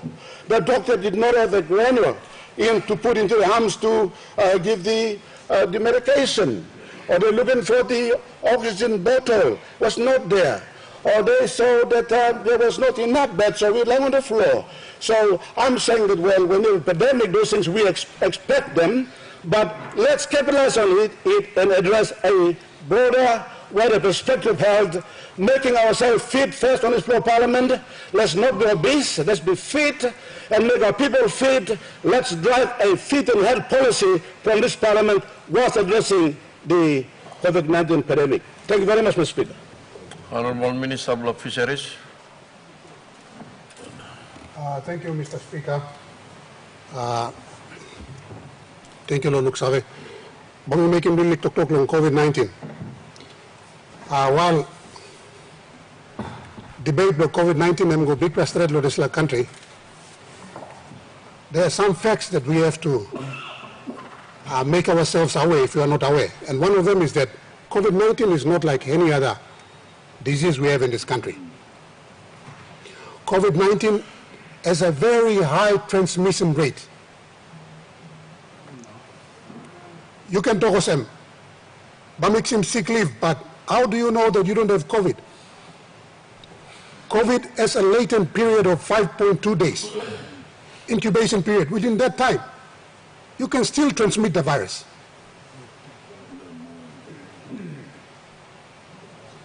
So, government is no wrong with making all these policies and making based on scientific data.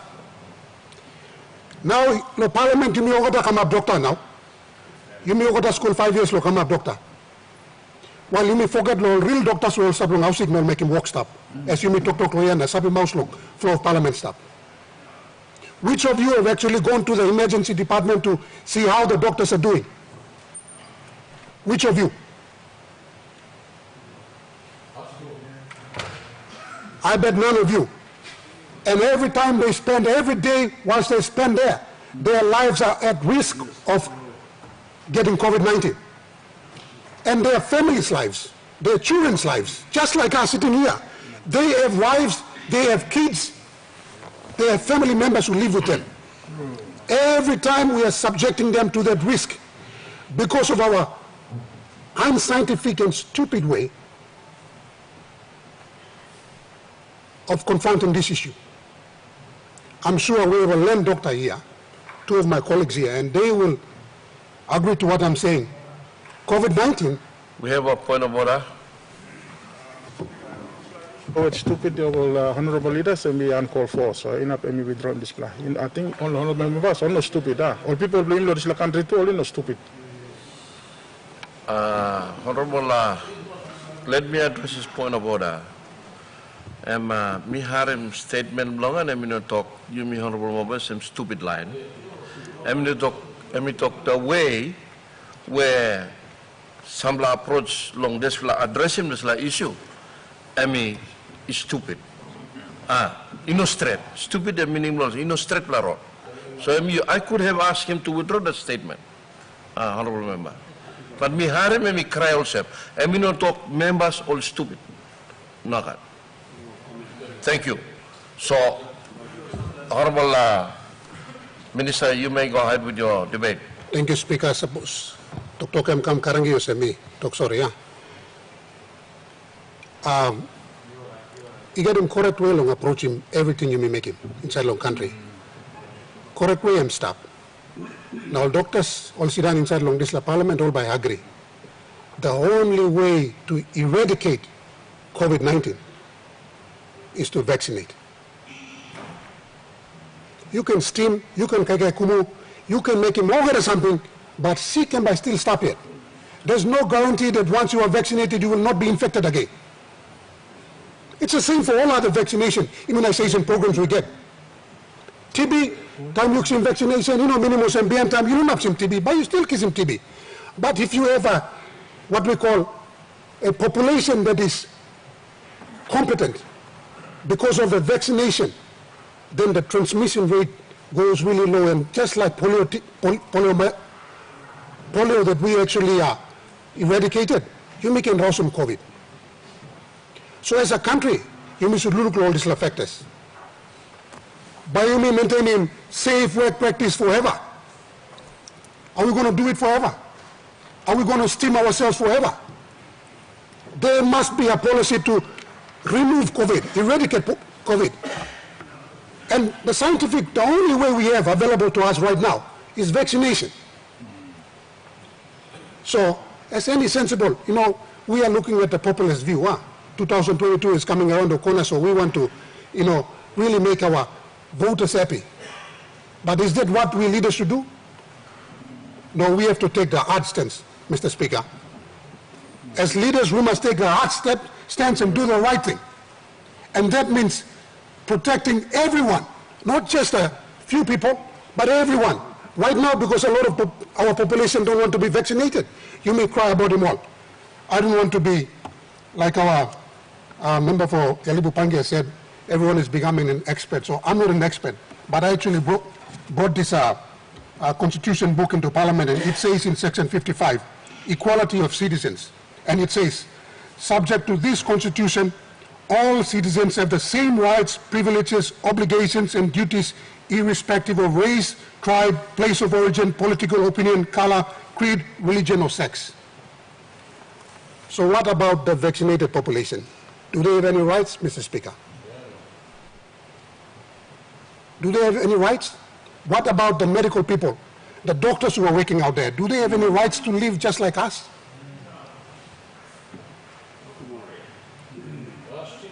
Why are we not becoming leaders?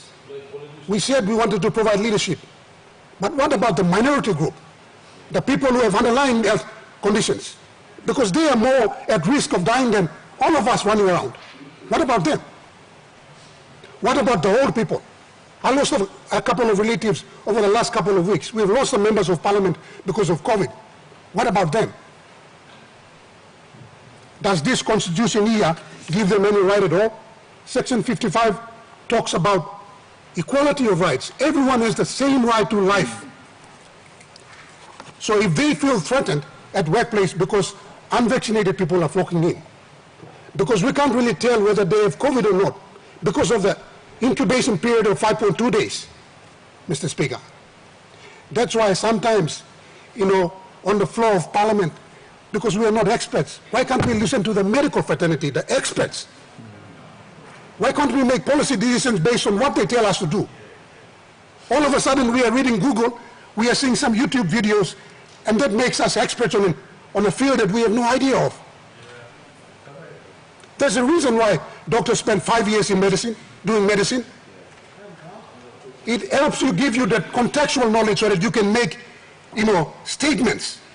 When you just make statements because you've just read one paragraph from Google, it doesn't qualify you. Mr. Speaker, you got implanted something. In medicine, it's the data that drives the policy. 2 weeks ago, I went to Knock Center. Of the 430 plus deaths, only one was a vaccinated person. And that one person died because of other complications he had, and not because of COVID-19. 2 weeks ago, I went to Knock Center. There were 430 plus deaths in this country. Statistics from this country. Only one person died, and he died because of other underlying health issues he had, not because of COVID-19. So there's overwhelming scientific evidence from this country as well as from the world over that points us to the direction of vaccination. Now because of politics, because of the populist view, now you may like Kisim, I'm a mask man. We have to be forced to make a compromise. And the compromise is we are doing testing at workplace. Now testing at workplace is good, but like I said, the incubation period is 5.2 days. Within that period, you don't show any symptoms. You don't have a temperature. How would you suspect someone if he has COVID? Now that's the risk we have to take because we have to deal with the popular outcry. This government has to deal with it. If it was in another form of government, we would be based strictly on scientific advice, and that would be the direction other countries on planet Earth are taking. But here, because we are going to election next year, we have to make a compromise.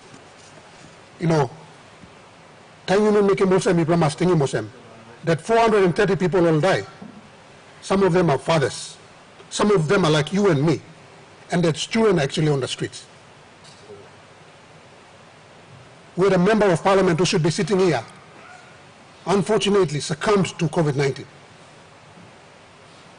What about his family? What about his children? When we come here and make so many pompous statements without that sense of empathy, without, that humanness in us, it really defeats my conscience because when good people, when people who are supposed to be reputable leaders in this country start politicizing the issue of COVID-19? Can you for once just leave it and leave it with the medical fraternity and let them give us the policy advice and act on it? Because COVID is real. People are dying every day. People are being admitted. If you can, this afternoon, for example, whilst we are all here in Mosby, if you can go down to the emergency department and see how it is out there, the doctors are really stressed out. And being a doctor myself, hearing from them every day what's going on in the hospital, I'm feeling very sorry for them and their families. They're just like us. Luckily in this country, because accessibility is a bit limited, most of our population lives out in the bushes. So that's why COVID-19 has taken a bit of time to actually spread. If it was like in Australia or other countries like Fiji, it would have spread really fast. And what that would have meant was that our health system would have collapsed because of not enough medical officers, because of not enough, medical facilities to cater for the rise in the number of admissions. Mr. Speaker, as leaders, we have to please not politicize COVID-19. Let's respect the government and the policy decisions it's undertaking to protect us, and not only us, but the medical workers who are at the forefront in the fight against COVID. Protect the weak people, the whole people. Let me, in finishing, say these things. COVID is not just like any other illness. It has an explosive transmission rate. In the last 200 years, we've never seen a pandemic like COVID. COVID has killed more people than any other pandemic in the last 200 years, Mr. Speaker. And that should really raise some concerns in this House. The high reproductive number in terms of the COVID reproductive rate, the super spreading event, and a globally naive population. It's a new infection. Our immunity has never seen anything like that, so we are coping up with it. So in terms of the vaccination, just to clear all of us, flu vaccinations are gotten every year, sometimes vaccine every year, because the memory it gives you from getting that vaccination doesn't last that long, so you have to get another booster vaccination. For COVID, we don't know. The information is not yet here because it's new. So it might mean that we have to get vaccination again. A lot of these things are happening, and we just, right now, going through the proper way of doing testing and all that, COVID-19 is something new. And in the next 5 to 10 years, we will really have some data to really tell whether we have some long-term adverse effects and all that. But right now, as leaders, please, let's not be people that are propagating fear into the population. Let's do the right thing. And the right thing is asking our population to get vaccinated. While we won't impose vaccination, while vaccination may not be mandatory, as leaders, let's show leadership and tell our people to get vaccination, because so far we have had no adverse effects from vaccination in this country, but we have had more than 430 deaths, Mr. Speaker. And that is evidence enough that vaccination is safe, and we must be vaccinated. And let's not politicize vaccination. Thank you, Mr. Speaker. Honorable Member of Long Arm.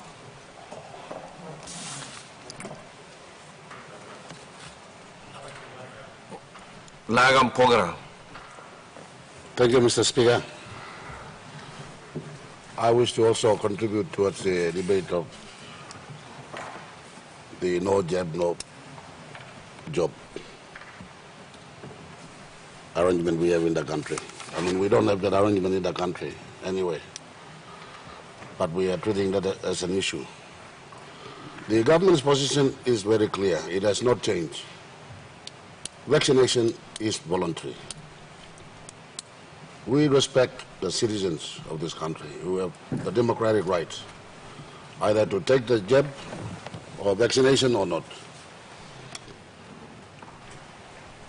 From day one till now and into the future, the government has no intention of changing that, because we respect the rights of the citizens of this country.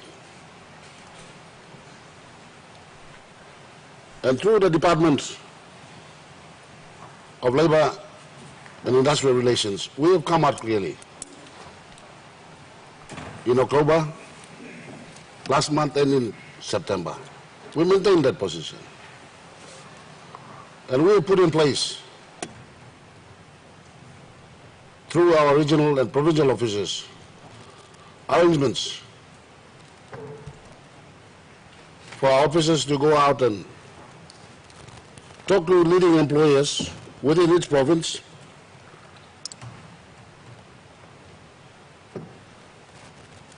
and within each region.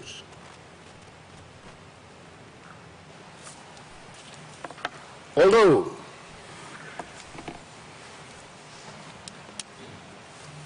the government's position is that vaccination is not compulsory, you as employers need the employees, and the employees need the employer to have the bread and butter on the table.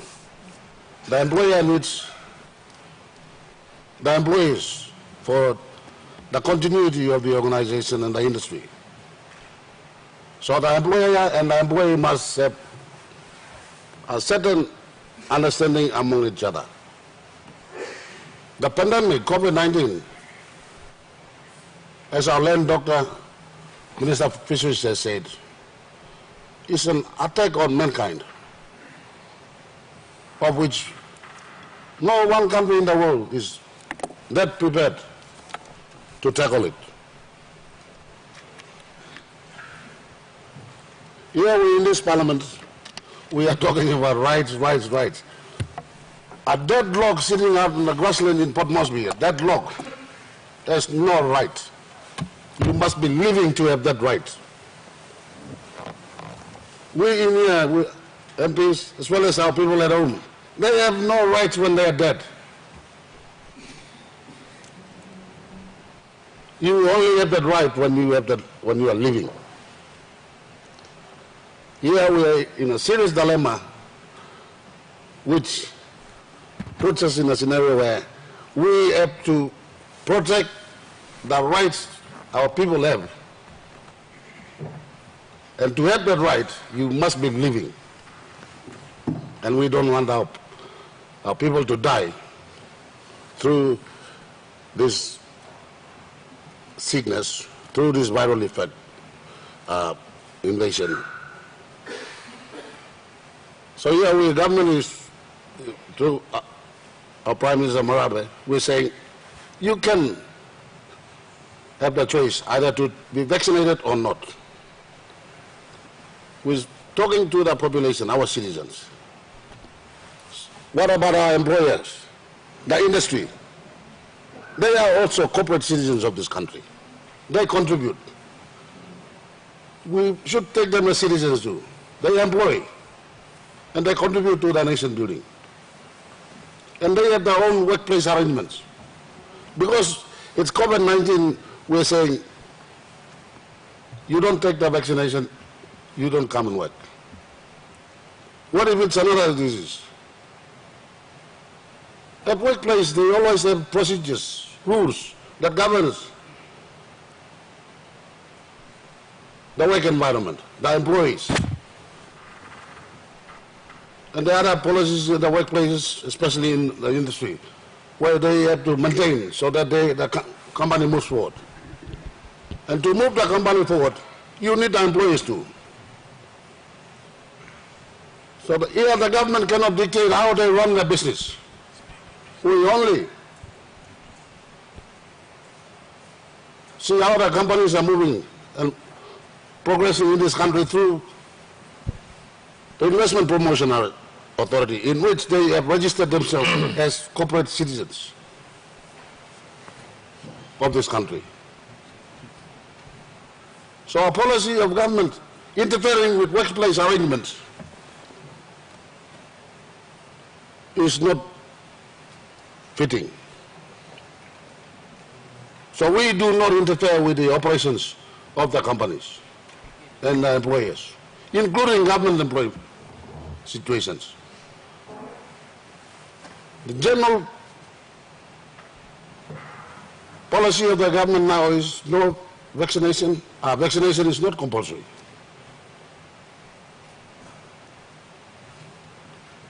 However, I'm seeing a lot of people going towards getting vaccination now because we have loved ones, relatives, distant friends who are dying from this disease. So there is an increase in people queuing up at the vaccination spots now, as I'm talking. We also have reports and complaint letters and appeals and all this coming in through the Department of Labor and Industrial Relations. They're being registered, and we are having a look at it. So our various offices in the country are addressing those. Some have come as far as to the office of the minister. Some are sitting at the secretary's level. So we're making it our duty to address it. And I agree, I do confirm in the recent past, some 4 or 3 weeks ago, the controller also has the overarching authority over the pandemic arrangement, has issued instruction to the employers to put in protocols, COVID protocols in place and testing facilities. So now we have many of our major employers have put in testing, not temperature checks, not hand washing facilities, but actual test for COVID. It's at the checkpoints before you enter some of the offices. So that's making it a little bit easier. But for employees, they also have to know that to be employed, you have to make an arrangement with the employer. And the employer must also make an arrangement with the employee. Because of this arrangement, and in fact this is what is happening now. Many employers have asked unvaccinated employees to move out or take leave, and they're not forcing them out. I've been around yesterday when there was this protest going on, and within the majority of the people in the protest groups, they were not even employees, or they were not even terminated or sacked employees. They are my relatives on the street that I used to see around. Maybe they were representing them, but anyway. So yes, we have measures in place now, and we have employment-related, not terminations, I could say. Many people are asked to leave because they are not jobs. So those issues are being brought up to the Department of Labor and Employment, Industrial Relations. We are addressing that. So for COVID, up in the islands, as I'm aware, we have so many deaths so far. Maybe the temperature, this COVID virus survives in colder climatic situation. So up in the islands, I've lost many of my relatives through COVID. We have no reporting process out there, so all die 2 hours of crying and putting all of mud so. I don't know what's happening around lowlands of the country, because it's warmer. I think the virus cannot, they become immobilized in temperatures below 27 or 28 degrees Celsius or 25. Maybe the 3 of our land doctors here can watch for that. But up in the island starts at Goroka, go on top and firelight come up now. And I'm also scared if we had to go through the elections next year too. If we go to election, we must be prepared for how many deaths and ready to buy coffin too. Close to within a week. We may be ending up buying hundreds or 200s of coffin boxes and planting mud. Graveyards to bury these people, especially up in the islands. Many people are dying. So COVID is here, and it's real. People are dying. We should not be taking it easy from either side of the house, either from the opposition or the government side. We must be seriously looking at protecting the rights of our people to live instead of protecting deadlocks who are not living, because you have the right that the Constitution accords you when you are living. When you are dead, that right is terminated. Thank you. The Honourable Member for Abao. I wish to make a few points, if I may, and I thank the Prime Minister for making the statement in response to the protest to Parliament. As mentioned by our leaders on this side of the House, Honourable Speaker, we support vaccination. And as a medical scientist, with my other two colleagues, Honourable Members of Parliament on the floor, we, on behalf of science, strongly recommend that our people choose to be vaccinated wherever they are on the available vaccines today, because the vaccines that have gone through the release processes have gone through what we believe are the processes that all vaccine production normally go through. And so we strongly recommend that our people must choose to be vaccinated. Number 2 point, Mr. Speaker, while we've got a government policy on voluntary choice of vaccination, our dilemma is a public health dilemma.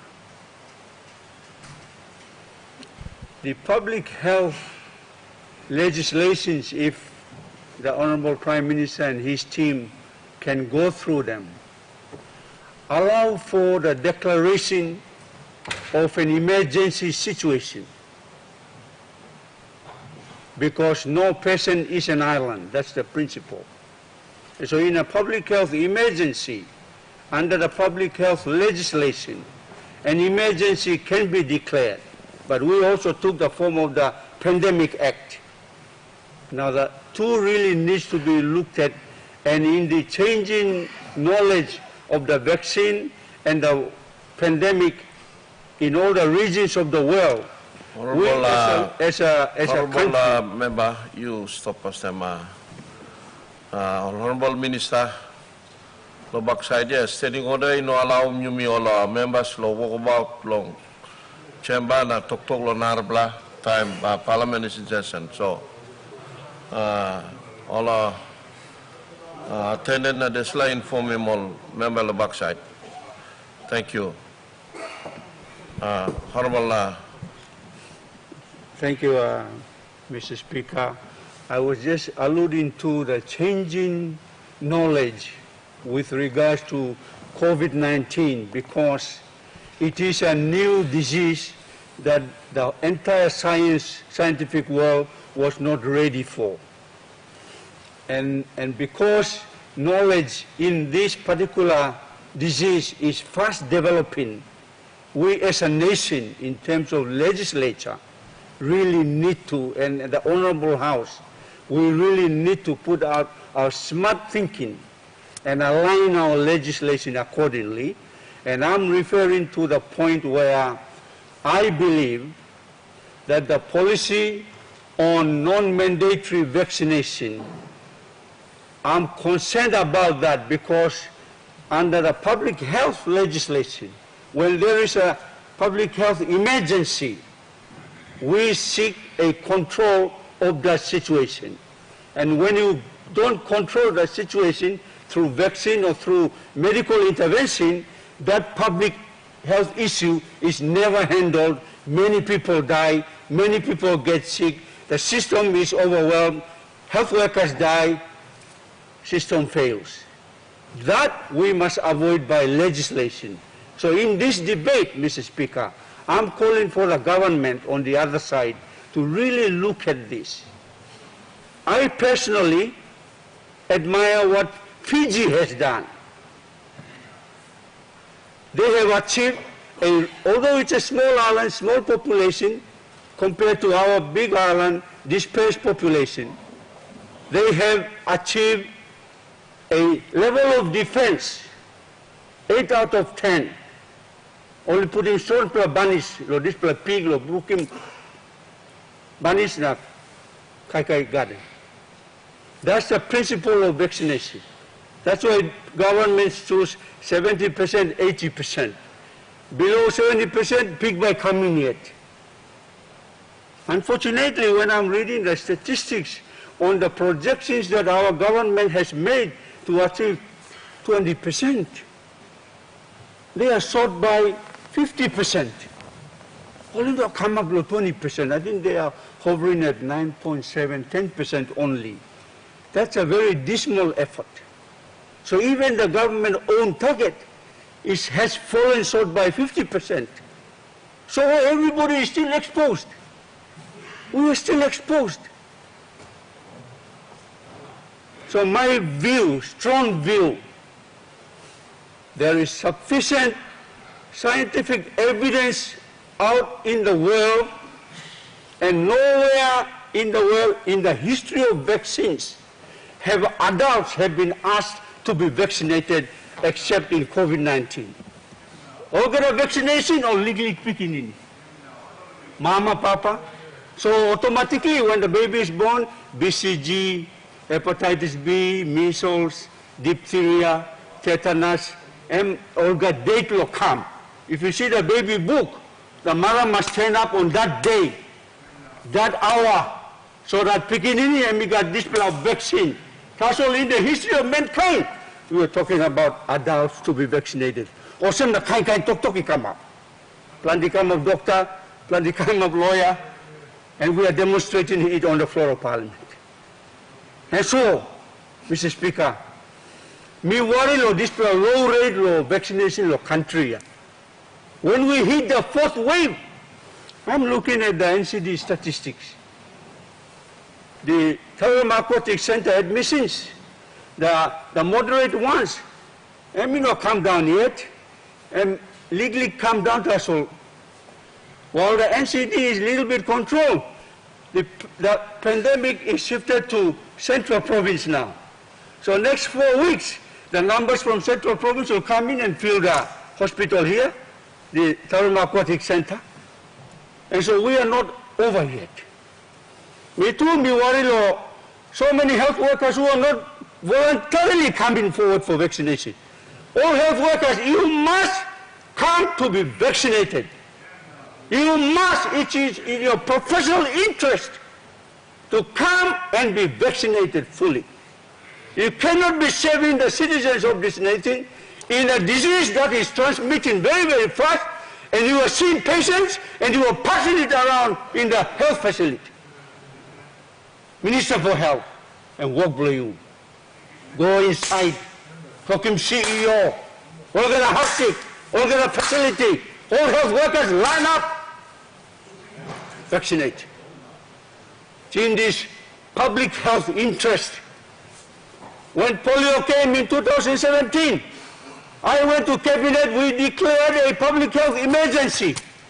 That's the law I'm talking about, public health emergency. Police will have, if people are refusing, we will move them to be vaccinated. I'm this kind person now. Me no looking lo this plan. Now all get a matching about here. I'm no good player. This is public health issue. It affects not only one, but everybody, 8 million people.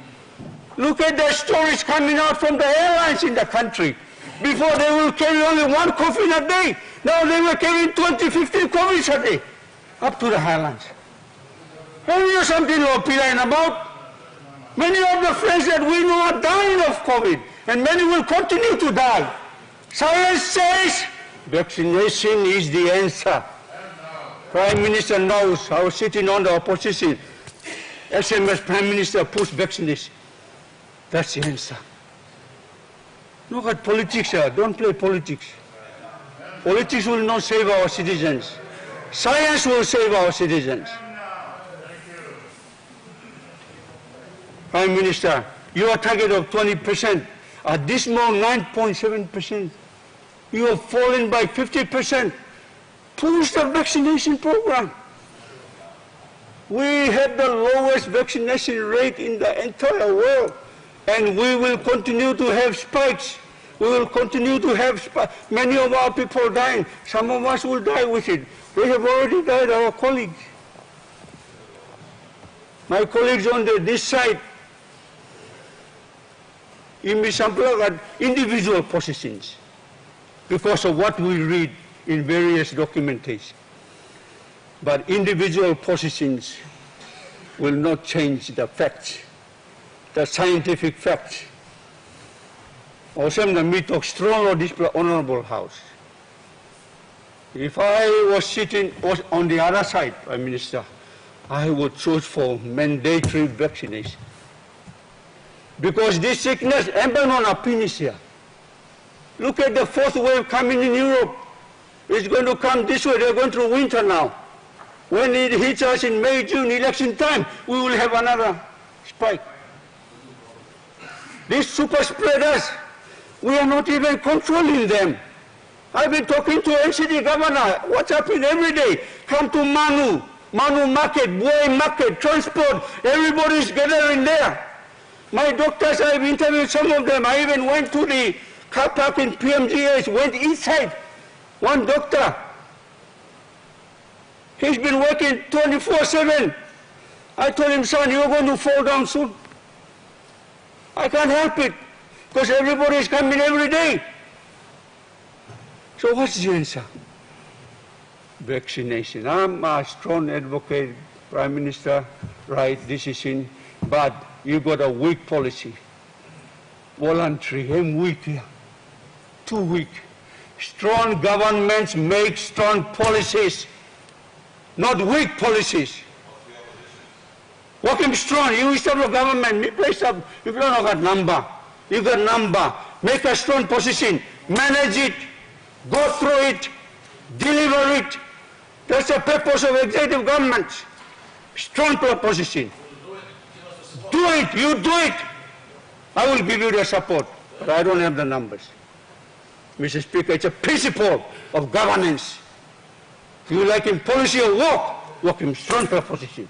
And when you make a strong position, stand behind it and make it happen like what Bainimarama has done in Fiji. Like what they're doing in Australia right now. 80% second dose, going to 90%. Soon they will not allow Papua New Guineans to fly over because we don't have the green card. That's the world going that way now. It's inevitable. So whatever you debate against it, I'm not going to impact the world. The world is moving the science way. If in PNG you want to move the politics way, forget it. The world is moving the science way. So follow science of the day. The last point, Mr. Speaker. I've got two close relatives right now sitting in Ward 1D, the COVID isolation ward. I have experienced that the doctors that are looking after them know certain medications that they believe, with their experience with COVID patients, they believe lead to better outcomes. I strongly recommend, through you, Speaker, Honorable Prime Minister, instruct the Health Secretary and his MISAC team. Papua New Guinea is known for standard treatment protocols. No other country in this world was there when we, after independence, because of the scarcity of our resources pumped into health by governments after governments, we came up with standard treatment protocol for children, for adults, for surgery, for obstetrics, etc., etc. And the world admired PNG's position at the global stage. We were known for pushing standard treatment protocols. In public health, those standard treatment protocols are free of charge. Pandemic is a public health problem. However, many of the drugs that are prescribed by the doctors in the world right now that have experienced that this drug work. They give prescription to the patient's relative. They run around Port Moresby City at the private pharmacies, and they try and buy them. Hello, this is a pandemic. Hello, where is the government? Hello, where is the COVID 5 billion? Why is this pandemic? Prescriptions are done, and our people are asked to pay these drugs that doctors know will help patient recovery. Let me give you one example. I was given a prescription to go and look for a drug called methylprednisolone. I went to 3 private companies, and only this morning I found 2 vials in the Waigani Central Pharmacy. One little vial, which is 2 ml, costed me 100 kina. I can afford it. How about the rest of our people? I strongly recommend, through Speaker, Prime Minister, get your team to look at the standard treatment protocol for COVID patients. Make sure that whatever medicine that is needed to make the patient's survival rate high, we buy those, not the patients out of pocket, because we do not have a health insurance scheme in this country. Please, Prime Minister, I beg you. Thank you, Prime Minister, through the Speaker, for the availability of oxygen. It saves lives. Oxygen must be available. Indian experience has demonstrated, Mr. Speaker, millions of people, COVID rate went right up. But you know what they did? They established a standard treatment package for COVID. They could buy them over the counter, not with prescription. And when they allowed the standard COVID treatment over the counter, the pandemic in India started to drop. Accessibility of life-saving drugs through a standard treatment package for COVID is what I'm asking for, Mr. Speaker, Prime Minister, the Health Minister, Secretary for Health. I'm available if you need some help, because I believe that this standard treatment protocol over-the-counter package, many of our citizens can go into the pharmacy if they are having a cough, or by balm, or yet by go treat it. If they are very, very sick, they need oxygen, they come inside. But when the doctor says you need methylprednisolone or remdesivir, which is available, remdesivir is a drug that can have 50% impact on the replication of the virus. It's available in 2K, 1,200. You need five days, that's 6,000. Why can't the government pick that up? There is such a thing, Mr. Prime Minister, such a thing as emergency purchasing of drugs in this country. Use that provision. Make the emergency purchasing available where remdesivir is available, methylprednisolone is unacceptable. Go and put a public tender, buy it and leave it in the stocks so that doctors can prescribe it in the hospital pharmacy. They hook it up on the patient. Survival rate is higher. Thank you, Mr. Speaker. Honorable Governor of Ncbl. Thank you, Mr. Speaker, giving me a chance to contribute to the debate. Maybe I talk pidgin because one blind excuse people believe me and talk. You mean educate him all good.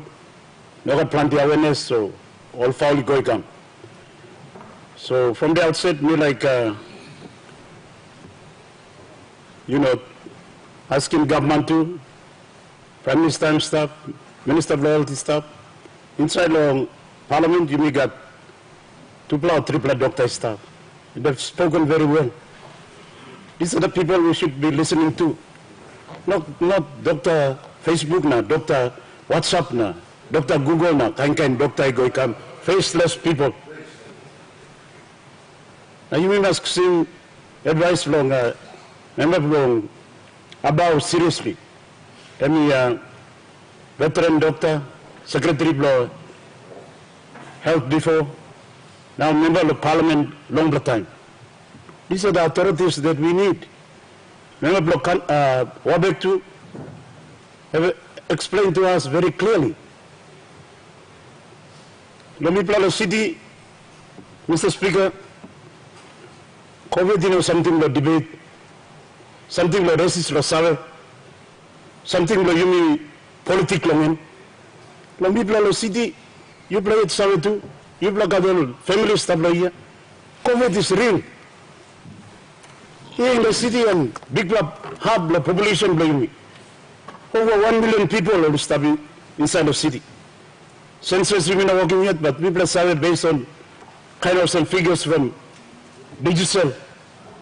Digital got 700,000 subscribers inside the province. You add on other subscribers, online and beginning, you go on top finish over 1 million. Now we are most at risk, vulnerable. As we speak now, inside the city, plenty line die. Some Ncbl lagay pogera and Topanis, Minister of Labor and Employment. Kofinia and Pulabi Golong, all provinces. We have over 200 bodies ready long, go planning long, 9 miles of Sambla. So in our capital city, there's something when people play. It's very real. People tighten the pushing strong because it's the right thing to do long. You need prescribing or people believe vaccine. Can something you will like try me? Lip the oil. Can stimo. Can something you will can try. Suppose you go walk, you will try. But the evidence or Dr. Blayumi talking to me is that the most safest, at least 90%, and can boost the immune system union vaccine.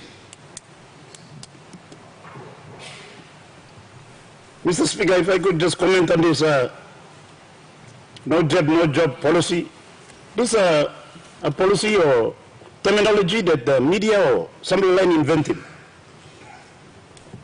Then front page long newspaper NCDC seems this a name. It seems like it's our policy. But Mr. Speaker, all members only talk please. We are equally responsible. No longer a citizen blaming. In NCDC, for example, now, we have some long-term employees, very dedicated, loyal of the commission. Only got, pre-existing medical condition or medical line on top of them, comorbidity or something or so. Simpler, and we cannot give a name long. This is a private information long. Some have high blood pressure. Somebody got the diabetics, somebody got the health condition, and we have a responsibility, city manager got the responsibility to these employees as well. And COVID-19 virus, you may say, plenty line or extreme, they are asymptomatic. You may not say, Mr. Speaker, whether all carrying virus or not. And so if they come to workplace, they are risking everybody. Now, some people almost got stronger skin. They are very healthy.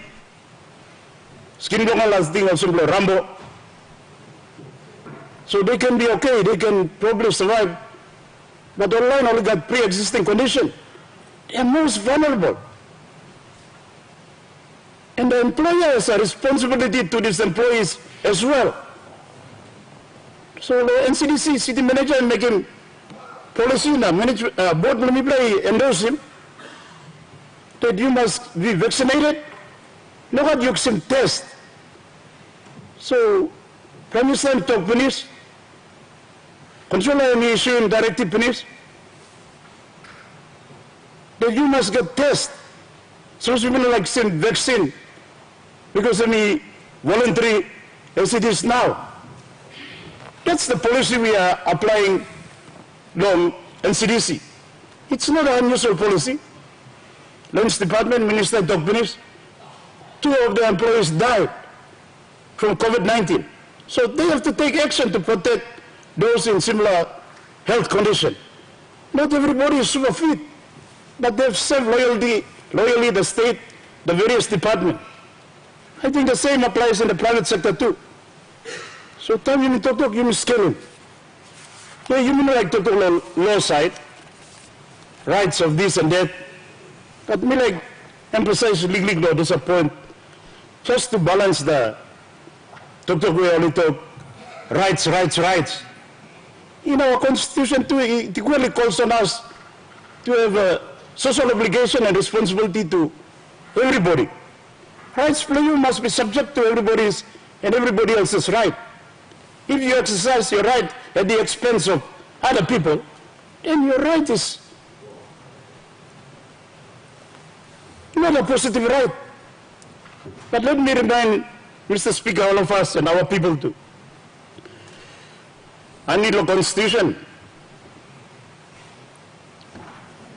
Freedom of employment, yeah, you may can't increase. I'm talking some you got choice long. When you can skill play you go walk like this lab.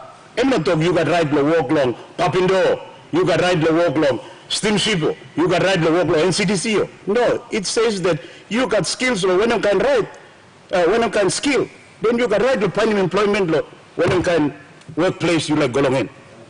It's a qualified right. Qualified means not one law you can qualify. But one right that is fundamental law, you mean Section 37, right to life. It's fundamental means government must do everything you can to make sure some people stay alive. And this is the policy government will pursue, is to protect lives. The government is pursuing the right policy. Prime Minister, creating this pandemic, one like expect too long medical field. He has to face it because he's the Prime Minister. And he has done absolutely well. Something like politics, you mean by political man? Something like racist or sorry? It's about real life and death situation. We are in a pandemic. Many die. Pickaninny die. And government is doing the right thing, which is to defend our people, come up with what can really work. Not something you may talk here. And none of work here. Or chances of saving a lot of people, maybe it's not the same. Mr. Speaker, you may talk about kind of doctor and a scientist, now man racist go come. Here in the city, and I know NCC, Prime Minister has succeeded. Advice to come to doctors blow you here. The people of the city, we listen to Dr. Paki Molumi, and CEO blow, Kadmosu General Hospital. Him blow, in Bongo District blow, Southern Islands. Him no come to Spain, Russia or some lab. Line blow you yet fully trained, long experience, and CEO, number one doctor blow. How sick blow you me? Number two blow in. Him blow Alpha Bao Nadaru. Name blow in Koni Sobi. These are the people we get advice from. You make some advice blow me too long. PNG IMR. Dr. Professor William Pomat. Speaker, you saw long. And family blow you. Him no come on nerblab. Him doctor blow you yet. Homebred. They face the situation on end. All this type of front line. All some data. They know what they're talking about. You look ask them all, you can go ask them all. They are not some faceless people. Come online is stuff, doctor or scientist stuff, Facebook, WhatsApp chat page, Google, you know Savalongen, you know Saval family blue, you know looking, Lani Dayo, Isiko, Istalamboko, Promosi General Hospital, Lomendi Hospital, Logoroka Hospital. No, these are people who are here with us, their first and experience. These are the doctors that are advising us. This is the basis in which you may work in decent lawyer, at least in our capital city. And I know Prime Minister, he relying on the same, medical expert, scientists, we also get advice from WHO. Now people now, suddenly, trust in the WHO. Why you not trust in WHO? Remember about a doctor. He so always remains a doctor. Time long secretary to health department lo yumi prescribe mo administer mo kind vaccine lo before. Lo polio, tetanus, smallpox, chickenpox, TB, measles. All that before yeah. You know, come to Papua New Guinea without WHO sanctioning the clearance. And remember about him talk Venezuela before time. You may administering all Pignini. All Pignini here. Only no go to Facebook na look at Doctor talk with him, Doctor Google or Doctor Facebook talk with him. Imagine if Pignini go to this road na questioning of parents. And because WHO is sanctioning, you may not question, you may administer, you may get a member of parliament, plenty line inside the country, you mix in all this vaccine, please. Because you sanction it, WHO. WHO no creating all this vaccine. Can't manufacturer only creating, but it goes through high standard of checks and balance and research now before it is prescribed. I can remember last year, we were going crossing Prime Minister. When will this vaccine will come? Chinese vaccine now only will apply in China. Now, when time they come? We have to wait for our medical board here to clear it, WHO to clear it. We only started it this year. Some country only started last year, finish. We started this year because it has to go through this rigorous process. Suddenly now, for whatever reason, maybe 22 is around the corner now, you may not doing the right thing, not showing leadership. Me like Mr. Speaker too at this time, commending Tuplan Harbour Line, Controller David Manning. You may be working kind of the law and you policeman, nothing. You know medical line. But me can look in controller is doing his best in a time where I'm hard long him too. I'm not sorry about this pandemic. I'm not doctor too. But he's been given a challenge to try to protect our people. And I want to say this, me looking, he has done well against the environment and mindset where people believe me. You know, you see the pollution, people believe me. People believe me, you plug and look in the compliance like all get something here is one of the lowest compliance, countries in the world. When you can low, you may pass him here, compliance is low. Yellow city me plus building board regulation, compliance is low. Physical planning, compliance is low. LITA, compliance is low. Can't look at low here, compliance is low. GST payment too, in the city too, I think we are collecting only 20% of the GST because everybody wants to go around the corner and work and maneuver not to comply. But the controller has done his best. And sometimes you may give credit long. Me like giving credit too long. Minister of Immigration. Last year in Taitin, you may complain long. But he has done well, helping government, helping me in a situation where nobody has any idea about this pandemic. How MBI develop now, MBI, transmit now. And he started us very well on this journey. And now some line will go travel outside now, also come back. Only so commending you me alone. PNG you me tighten law airport. Now plan the line now you me complain you must send vaccination or you must send a test before you go inside the workplace. Well, people coming to Papua New Guinea, even citizens of Papua New Guinea, you not come to Jackson Airport, you must be tested before you come to your own country. You must show that you know some virus not come inside. Not only that, now you must pay him 300 kina to get tested at Jackson Airport. We have one of the toughest regime in the world because immigration and tight him to help our strategy, helping people believe me. So me like giving commendation long all Minister of Health too.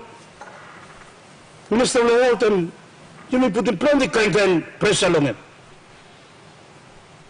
I'm no medical expert. He has to rise up to the occasion. Sometimes you cross wrong in the money. You cross wrong in the money too. But you know, okay, you know, get a Minister, no signing checkbook, not controlling. Prime Minister, you may give plenty power or public servant here. Me complain here this time. Also signing checkbook now. They do as they like now. You not got power to you, Prime Minister. You get the backlash. Minister gets some backlash. Me too, Minister gets some backlash. Money goes on him. Minister signing check. Mr. Speaker, we do the policy. We come up with the strategy. We hope the public servants will roll it out. Sometimes it works. Sometimes too, it's a papaya. But the minister has done well. I want to call on all of us to, support the government, especially the strategy. It might not be popular, but it's the only way and the right way. Because something, Speaker, now you may get up. People believe me at him. How are we going to get out of this pandemic? Prime Minister, I'm less long, me less long, Speaker to you less long. We are all tired of this pandemic. We must ask ourselves, how do we get out? It's like a quagmire. We cannot get out. Look at the country now only showing one to get out. And look, sim vaccine here. Because now, Dr. Pukatemu and Tokpinis, member blow about, there is absolutely certainty of a fourth wave and by come. Kain name only put him long all this variant long this virus COVID-19 here, Mr. Speaker. I'm gonna click alphabet, I'll call him. Alpha na kain name. One player, Gamma. Gamma am killing 600,000 people of Brazil. Mr. Speaker, I'm around Peninsula region, Australia, I think got, Philippines, I think got, Indonesia, I got. And there's all the chance that Gamma too might come here. Maybe it might cause the fourth wave. How are we going to protect our people? Lo yelo mosbi sa mlalalo godon sebagat. Oto ko sama mipla ram nating na mipla kagadas na mipla oraja mipla nadai. Desa sikia ting blo mipla office line na air condition na. All this kind line. Mr. Speaker, the fact is that all line where they are well known. All in high position all die. News come up, condolence message come up, all the line sabe. But the ordinary people all die now mostly. Now I'm sure in the rest of the country, you know come up the newspaper, you know come up the radio, so you may think him blow office line that's all. Also the people will die all stuff more long, but most general hospital here. Now all the funeral homes too, all the pull up stuff here. Him ordinary people. Even know who they are. But they are relatives now then. So this is a Sikia employee union grad. Him must kandim you satu. You seven mano, you walk mano, business mano, young blow mano, Mario. Before when COVID-19 come, him I think blow the vulnerable line, you me 40 or 15 I gone up. Now you are beginning in Dialogue Mosby. Young blow man 30 years old Dialogue Mosby. Elders of Dialogue Mosby. Mr. Speaker, this is not heavy stuff health workers here. Him too, me no blow easy lo you me and take it also apply. Oh, doctors blow you me lo put must be general hospital now medical officer nurse all work hard day and night. All ambulance officers, the medical officer lo St. John's lo Taro Narcotic Center no got malalo lo. Some now COVID. Some of St. John's to only die.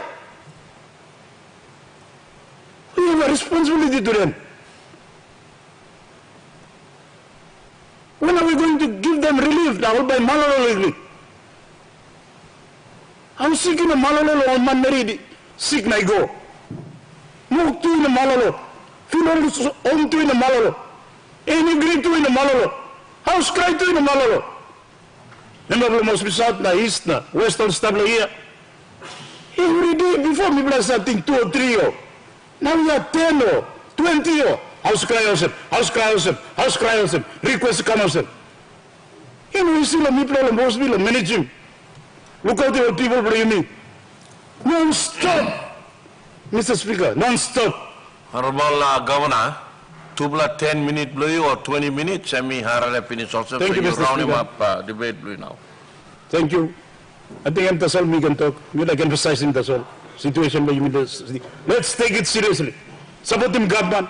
Convince our people to get the vaccine. No one road.